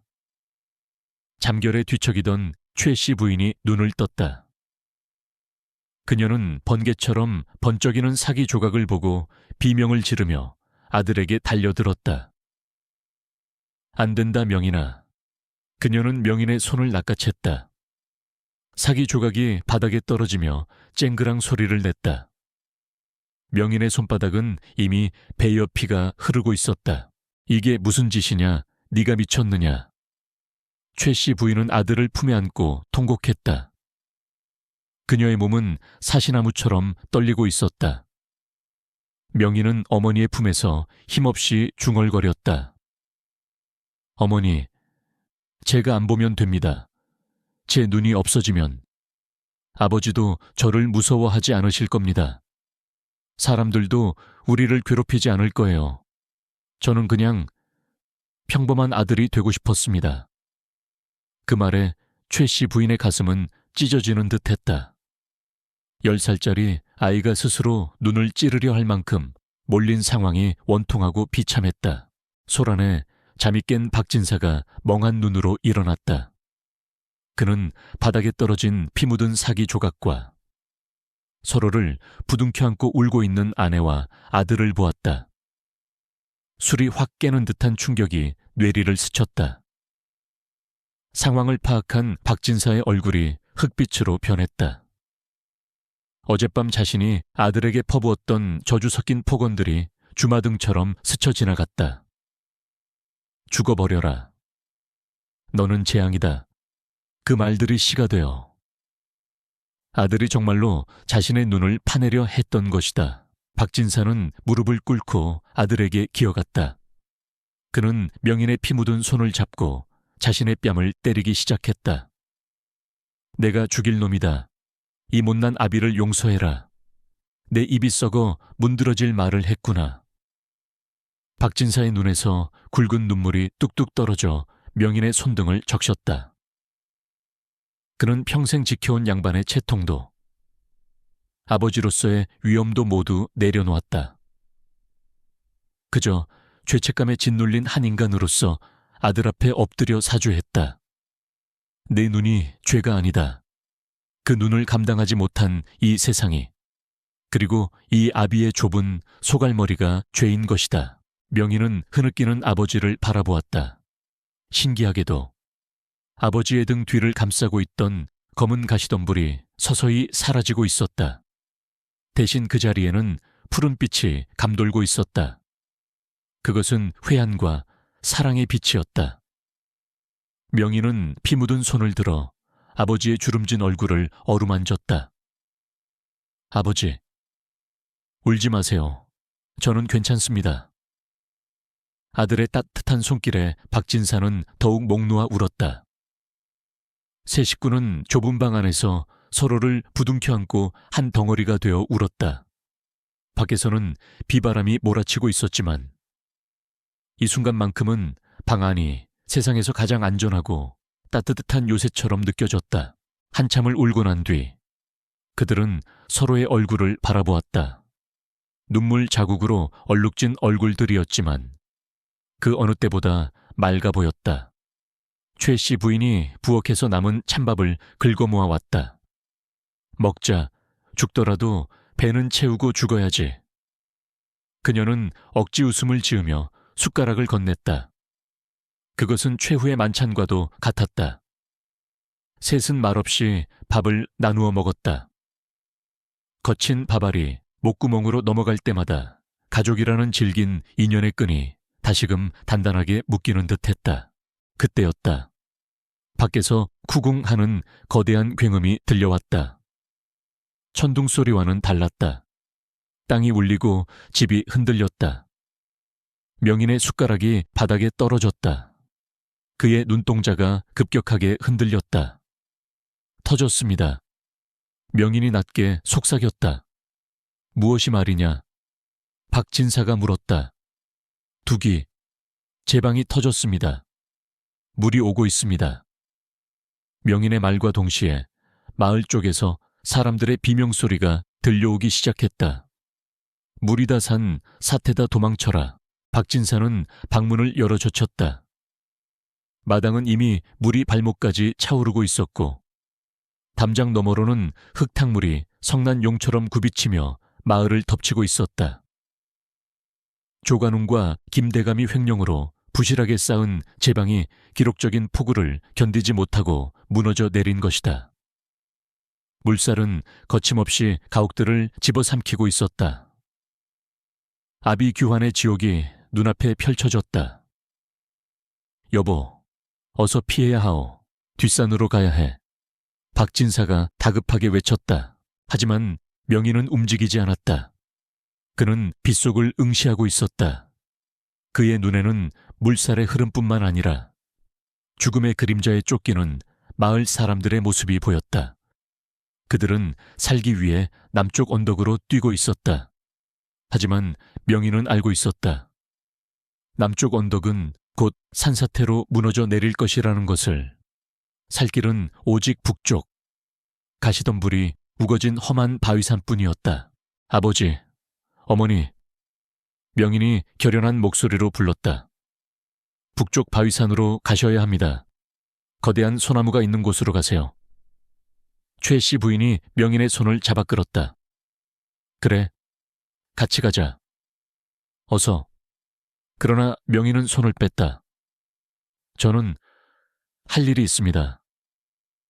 부모의 눈이 휘둥그레졌다. 무슨 소리냐? 지금 물이 들이닥치는데 어딜 간다는 게야? 마을 사람들에게 알려야 합니다. 다들 남쪽으로 가고 있어요. 그쪽은 죽음의 길입니다. 제가 가서 북쪽으로 오라고 해야 합니다. 명인의 말에 박진사는 억장이 무너졌다. 그들이 누구냐? 너에게 돌을 던지고 우리를 굶어 죽이려던 놈들이다. 왜 네가 그들을 구해야 한단 말이냐? 그냥 우리끼리 살면 된다. 박진사의 절규는 타당했다. 세상이 버린 아이가 왜 세상을 구해야 하는가? 명희는 슬픈 미소를 지었다. 그들이 죽으면 아버지가 평생 괴로워하실 테니까요. 그리고 이것이 제가 태어난 이유인 것 같습니다. 이 눈으로 죽음을 미리 본 것은 그 죽음을 막으라는 하늘의 뜻일 겁니다. 아이는 이미 어른보다 더 큰 깨달음을 얻고 있었다. 원망을 원망으로 갚지 않고 생명으로 갚으려는 숭고한 결심이었다. 제가 사람들을 구하면 사람들도 아버지를, 우리 가족을 용서해 주지 않을까요? 명희나 최 씨 부인이 아들을 붙잡으려 했으나 명희는 이미 방문을 박차고 나갔다. 빗줄기가 그의 작은 등을 때렸다. 박진사가 뒤따라 나가려 했지만 갑자기 들이닥친 물살이 마루를 덮쳤다. 거센 물살에 박진사와 최 씨 부인은 중심을 잃고 쓰러졌다. 가세요. 북쪽 소나무 아래서 만나요. 꼭 갈게요. 명희는 뒤도 돌아보지 않고 흙탕물 속으로 달려갔다. 그의 모습은 순식간에 빗속으로 사라졌다. 박진사는 물속에서 허우적거리며 아들의 이름을 불렀지만 들려오는 것은 굉음과 비명뿐이었다. 그는 피눈물을 흘리며 아내를 부축했다. 아들의 유언과도 같은 당부를 어길 수 없었다. 살아야 했다. 살아서 아들을 다시 만나야 했다. 가자. 명인이가 시킨 대로 가자. 두 노부부는 서로를 의지하며 험한 북쪽 바위산을 향해 기어 올랐다. 한편 명인은 물이 허리까지 차오르는 마을길을 헤치며 나아갔다. 차가운 물이 살을 애는 듯 했지만 그는 멈추지 않았다. 저 멀리 남쪽 언덕으로 몰려가는 사람들이 보였다.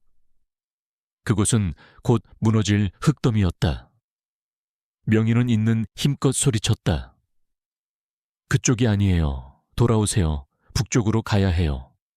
하지만 천둥소리와 빗소리에 묻혀 그의 목소리는 닿지 않았다. 명인은 더 가까이 가야 했다. 그는 숨이 턱까지 차올랐지만 달렸다. 넘어져 흙탕물을 들이켜면서도 다시 일어났다.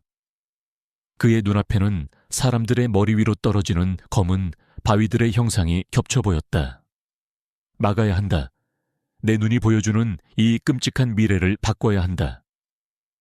그것이 내가 받은 저주를 축복으로 바꾸는 유일한 길이다. 소년 예언자는 진흙탕 속에서 작은 등불처럼 빛나며 죽음의 행렬을 향해 돌진했다.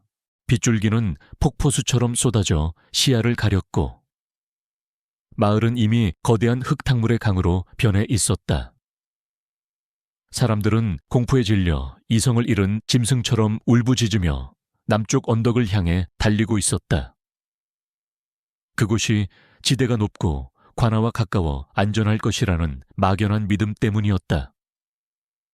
하지만 명인의 눈에는 보였다. 빗물을 머금어 한껏 부풀어 오른 남쪽 산의 흙더미가 거대한 뱀처럼 꿈틀거리며 곧 사람들을 집어삼키기 위해 입을 벌리고 있는 형상이 선명했다. 반면 사람들의 발길이 닿지 않는 북쪽 바위산만이 유일하게 이 재앙 속에서 버티고 서 있었다. 명인은 흐르는 물살을 거스르며 달렸다. 진흙탕에 발이 빠지고 날아온 나뭇가지에 얼굴이 긁혔지만 고통은 느껴지지 않았다. 그의 심장은 터질 듯이 뛰고 있었고 머릿속에는 오직 막아야 한다는 생각뿐이었다. 마침내 그는 마을 사람들이 몰려가는 갈림길에 도착했다. 수십 명의 사람들이 서로를 밀치며 남쪽 길로 들어서려 하고 있었다. 명인은 흙투성이가 된 작은 몸으로 길 한복판을 가로막고 섰다. 그리고 낼 수 있는 가장 큰 목소리로 외쳤다. 안 돼요. 그쪽으로 가면 다 죽습니다. 북쪽으로 가세요. 북쪽 바위산으로 가야 살아요. 하지만 공포에 잠식된 사람들의 귀에 어린아이의 외침은 들리지 않았다. 오히려 길을 막고 있는 명인을 향해 욕설을 퍼부었다. 비켜, 이 재수 없는 놈아, 내 놈이 마을에 살을 날려 이 사단이 난 거야. 한 장정이 명인을 거칠게 밀쳤다. 명인은 진흙바닥에 나뒹굴었지만 오뚜기처럼 다시 일어났다. 그는 장정의 바짓가랑이를 잡고 늘어졌다. 제발 제 말을 믿으세요. 산이 무너집니다. 저쪽은 무덤이에요. 이 미친 것이 사람들이 명인을 발로 차고 짓밟으려던 찰나 뒤쪽에서 요란한 말발굽 소리가 들려왔다. 형암 조관웅이었다. 그는 관아의 귀중품을 챙겨 말에 싣고 호위무사 몇 명을 대동한 채 도망치고 있었다.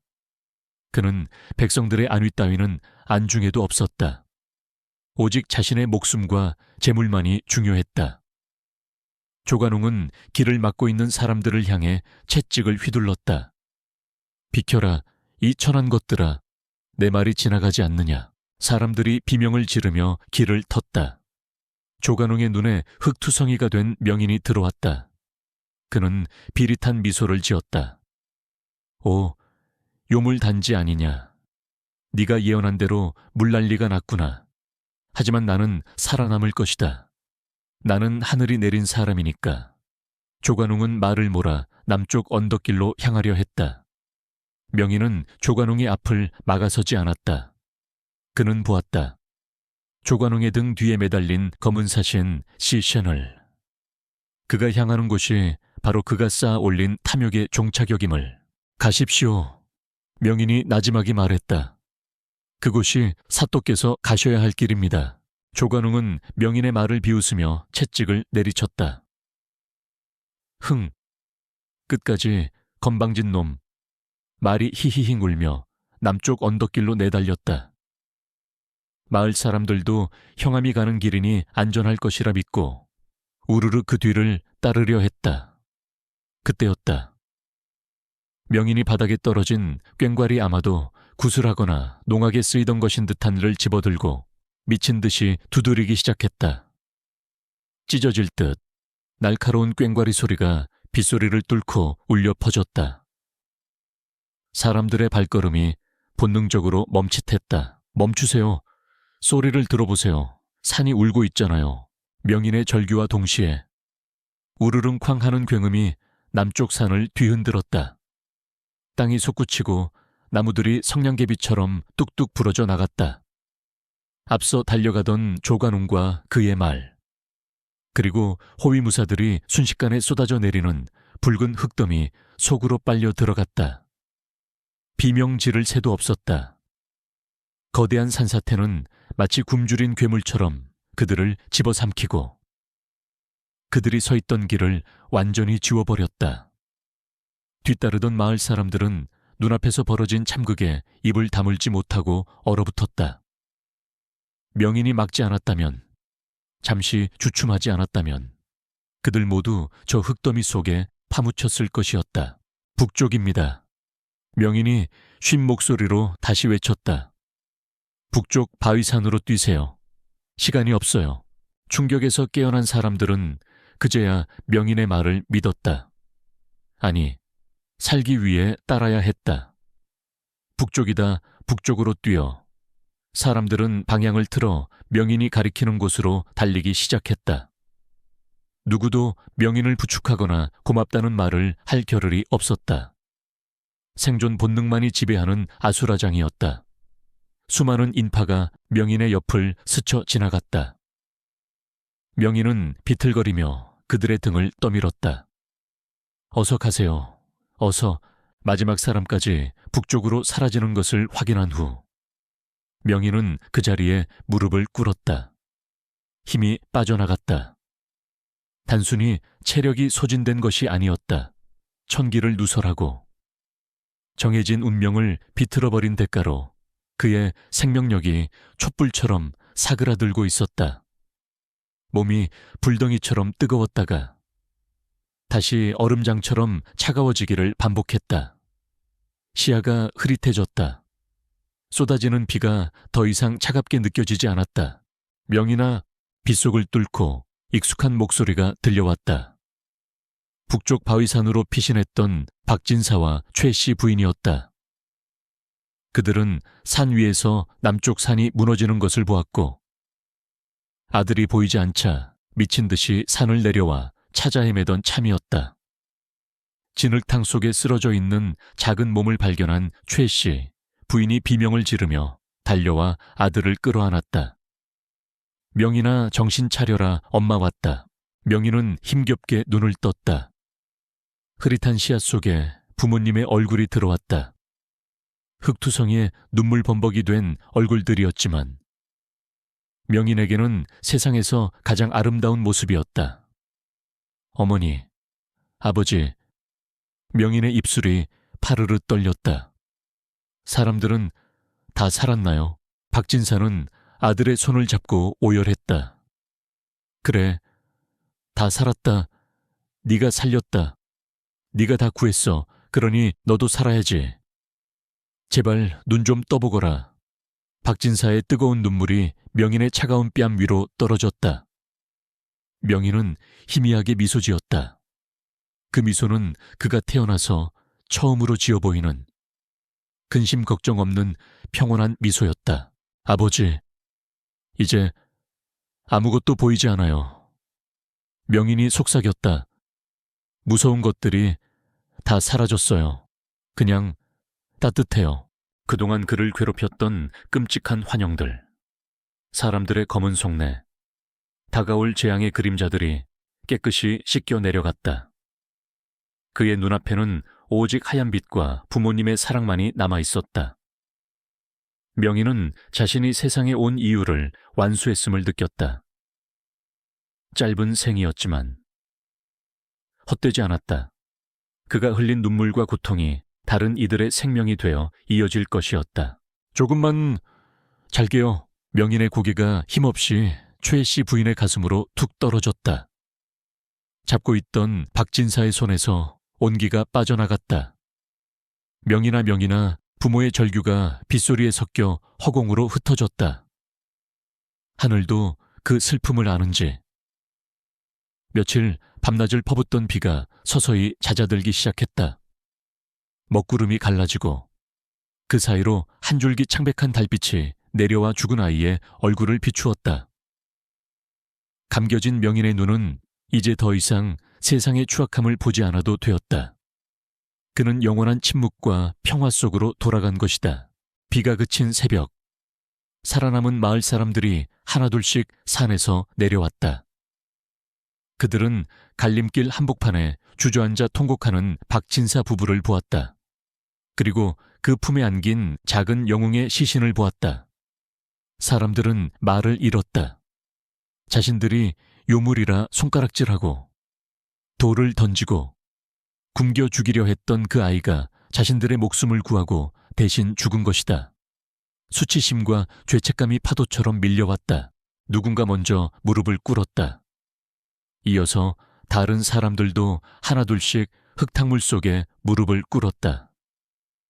그들은 아이를 향해, 그리고 아이의 부모를 향해 머리를 조아렸다. 아무런 변명도 할 수 없었다. 그저 흐느끼는 소리만이 새벽의 정막을 채웠다. 그것은 뒤늦은 참회이자 한 맺힌 영혼을 보내는 그들만의 장례 의식이었다.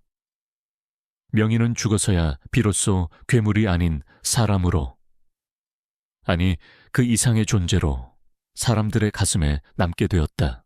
명인이 세상을 떠나고 5번의 겨울이 지나갔다. 마을을 휩쓸고 갔던 대홍수의 상흔은 흐르는 세월 속에 묻혔다. 무너진 산자락에는 새살이 돋듯 푸른 소나무들이 자라났고, 흙탕물에 쓸려갔던 집터에는 다시 단단한 기둥이 세워졌다. 마을은 예전의 모습을 되찾았지만 그곳을 흐르는 공기는 분명 달라져 있었다.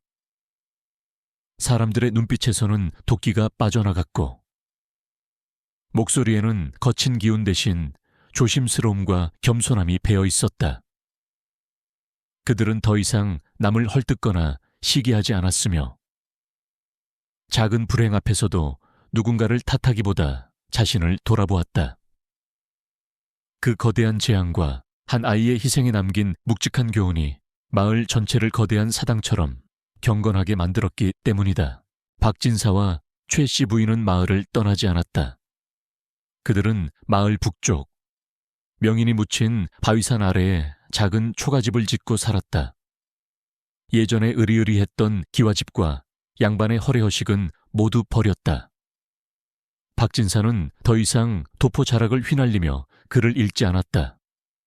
대신 그는 거친 벗을 입고 텃밭을 일구거나 마을 아이들에게 천자문을 가르쳤다. 초애 씨 부인 또한 평범한 촐로가 되어 나무를 캐고 배를 짰다. 겉모습은 초라해 보일지 모르나 두 노부부의 얼굴에는 그 어떤 부귀영화를 누릴 때보다 깊은 평온이 깃들어 있었다. 마을 사람들은 두 사람을 어르신이라 부르며 극진히 모셨다. 흉년이 들면 자신의 곡간을 헐어서라도 박진사의 집에 곡식을 날랐고, 철마다 가장 좋은 과일과 생선을 문 앞에 몰래 두고 갔다. 그것은 단순한 동정이 아니었다. 자신들의 생명을 구하고 대신 죽은 아이, 그리고 그 아이를 낳아준 부모에 대한 속죄이자 숭배였다. 사람들은 명인의 무덤을 아기 부처님 묘 혹은 천안 티엔옌 묘라 부르며 신성시했다. 마을에 어려운 일이 생기거나 중요한 결정을 내려야 할 때면 사람들은 그 무덤을 찾아가 절을 올리고 지혜를 구했다. 어느 따스한 봄날 오후, 박진사는 아내와 함께 아들의 무덤을 찾았다. 무덤계는 이름 모를 들꽃들이 흐드러지게 피어 있었다. 특히 파란색 꽃잎을 가진 작은 꽃들이 무덤을 뒤덮고 있었는데, 마을 사람들은 그 꽃이 명인의 눈을 닮았다 하여 명인초라 불렀다. 박진사는 무덤 주변의 잡초를 뽑으며 나지막이 말했다. 명인아, 잘 있었느냐? 올봄에는 꽃이 유난히 곱게 피었구나. 대답 없는 무덤이었지만 박진사의 표정은 마치 아들과 대화를 나누는 듯 다정했다. 최 씨 부인은 무덤 앞에 챙겨온 떡과 과일을 놓았다. 그녀는 더 이상 울지 않았다. 어젯밤 꿈에 네가 나오더구나. 여전히 말은 없었지만 웃는 얼굴이 참 고와 보였다. 그곳에서는 아프지 않은 거지, 무서운 것도 보이지 않는 거지. 그녀는 무덤을 쓰다듬으며 중얼거렸다. 바람이 불어와 꽃잎이 흔들렸다. 마치 명인이 어머니의 손길에 응답하며 고개를 끄덕이는 것만 같았다. 두 노부부는 무덤계 나란히 앉아 아래쪽 마을을 내려다보았다. 옹기종기 모여있는 초가집들, 논밭에서 일하는 농부들, 그리고 가을가에서 뛰노는 아이들의 모습이 한눈에 들어왔다. 보시오. 부인. 박진사가 손가락으로 가리켰다. 저기 아이들이 뛰어노는 곳이 예전에는 우리가 살던 집터였소. 최 씨 부인이 고개를 끄덕였다. 그렇지요. 명인이가 하루 종일 마루에 앉아 바라보던 그 마당이지요. 박진사는 긴 한숨을 내쉬었다. 그 한숨에는 회한보다는 깨달음이 섞여 있었다. 나는 명인이가 태어났을 때 하늘이 우리에게 벌을 내린 것이라 생각했소. 남들과 다른 아이, 어둠을 보는 아이, 그것이 우리 가문을 망칠 것이라 두려워했지. 그래서 아이를 미워했고 그 아이의 눈을 피하려 했소. 그는 잠시 말을 멈추고 파란 꽃잎을 어루만졌다. 하지만 이제야 알겠구려. 그 아이는 벌이 아니라 선물이었소. 눈먼 우리를 대신해 세상을 똑바로 보라고, 탐욕에 눈먼 이 마을을 구하라고 하늘이 잠시 내려보낸 귀한 손님이었던 게요. 최 씨 부인은 남편의 손을 잡았다. 거칠어진 두 손이 서로의 온기를 나누었다. 맞아요. 그 아이는 너무 맑아서 이 탁한 세상이 견딜 수 없었던 겁니다. 그래서 할 일을 다 마치고 서둘러 돌아간 것이겠지요. 그녀의 눈가에 얇은 물기가 서렸지만 그것은 슬픔이 아닌 그리움의 이슬이었다. 그들은 명인이 떠난 후 비로소 부모가 되었다. 자식을 가슴에 묻고서야 생명의 소중함을, 그리고 인연의 덧없음과 귀함을 뼈저리게 깨달은 것이다. 해질 무렵 마을 훈장이 아이들을 데리고 산을 올라왔다. 아이들은 고사리 같은 손에 꽃 한 송이씩을 들고 있었다. 어르신들, 명인 형님께 인사드리러 왔습니다. 아이들은 익숙하게 무덤 앞에 줄을 서서 절을 했다. 그 아이들 중에는 5년 전 명인에게 돌을 던졌던 아이의 동생도 있었고 명인이 구해낸 생명의 후손들도 있었다. 그들은 명인을 본 적이 없거나 기억이 희미했지만 전설처럼 내려오는 이야기를 듣고 자랐다. 진실을 보는 눈을 가진 아이의 이야기를 한 아이가 박진색에 물었다. 할아버지, 명인 형님은 정말로 모든 것을 볼 수 있었나요? 박진사는 아이의 머리를 쓰다듬으며 미소 지었다. 그렇단다. 하지만 형님이 정말로 보려고 했던 건 무서운 미래가 아니었어. 형님은 사람들의 마음속에 숨겨진 착한 마음을 보고 싶어 했단다. 그런데 어른들이 욕심 때문에 그 착한 마음을 꽁꽁 숨겨두어서 형님이 그걸 찾느라 많이 아파했지. 아이는 고개를 갸웃거렸다. 그럼 저희는요, 저희 마음속에도 착한 게 있나요? 박진사는 고개를 끄덕였다. 잊고 말고 너희가 이렇게 형님을 기억하고 꽃을 가져오지 않았느냐. 그게 바로 착한 마음이란다. 형님은 지금 저 하늘에서 너희의 그 예쁜 마음을 보고 아주 기뻐하고 있을 게다. 아이들은 까르르 웃으며 무덤 주위를 뛰어다녔다. 죽음의 장소였던 무덤가는 이제 생명과 웃음이 넘치는 놀이터가 되어 있었다. 명인이 그토록 원했던 평범하고 평화로운 풍경이 그의 사후에야 완성된 셈이었다. 밤이 깊어지자 박진사와 최 씨 부인은 집으로 돌아왔다. 방 안에 호롱불을 켜자 벽에 걸린 명인의 옷가지가 눈에 들어왔다. 어머니가 정성스레 지어 입혔던 색동옷. 지금은 색이 바래고 낡았지만 부부는 그 옷을 버리지 못했다.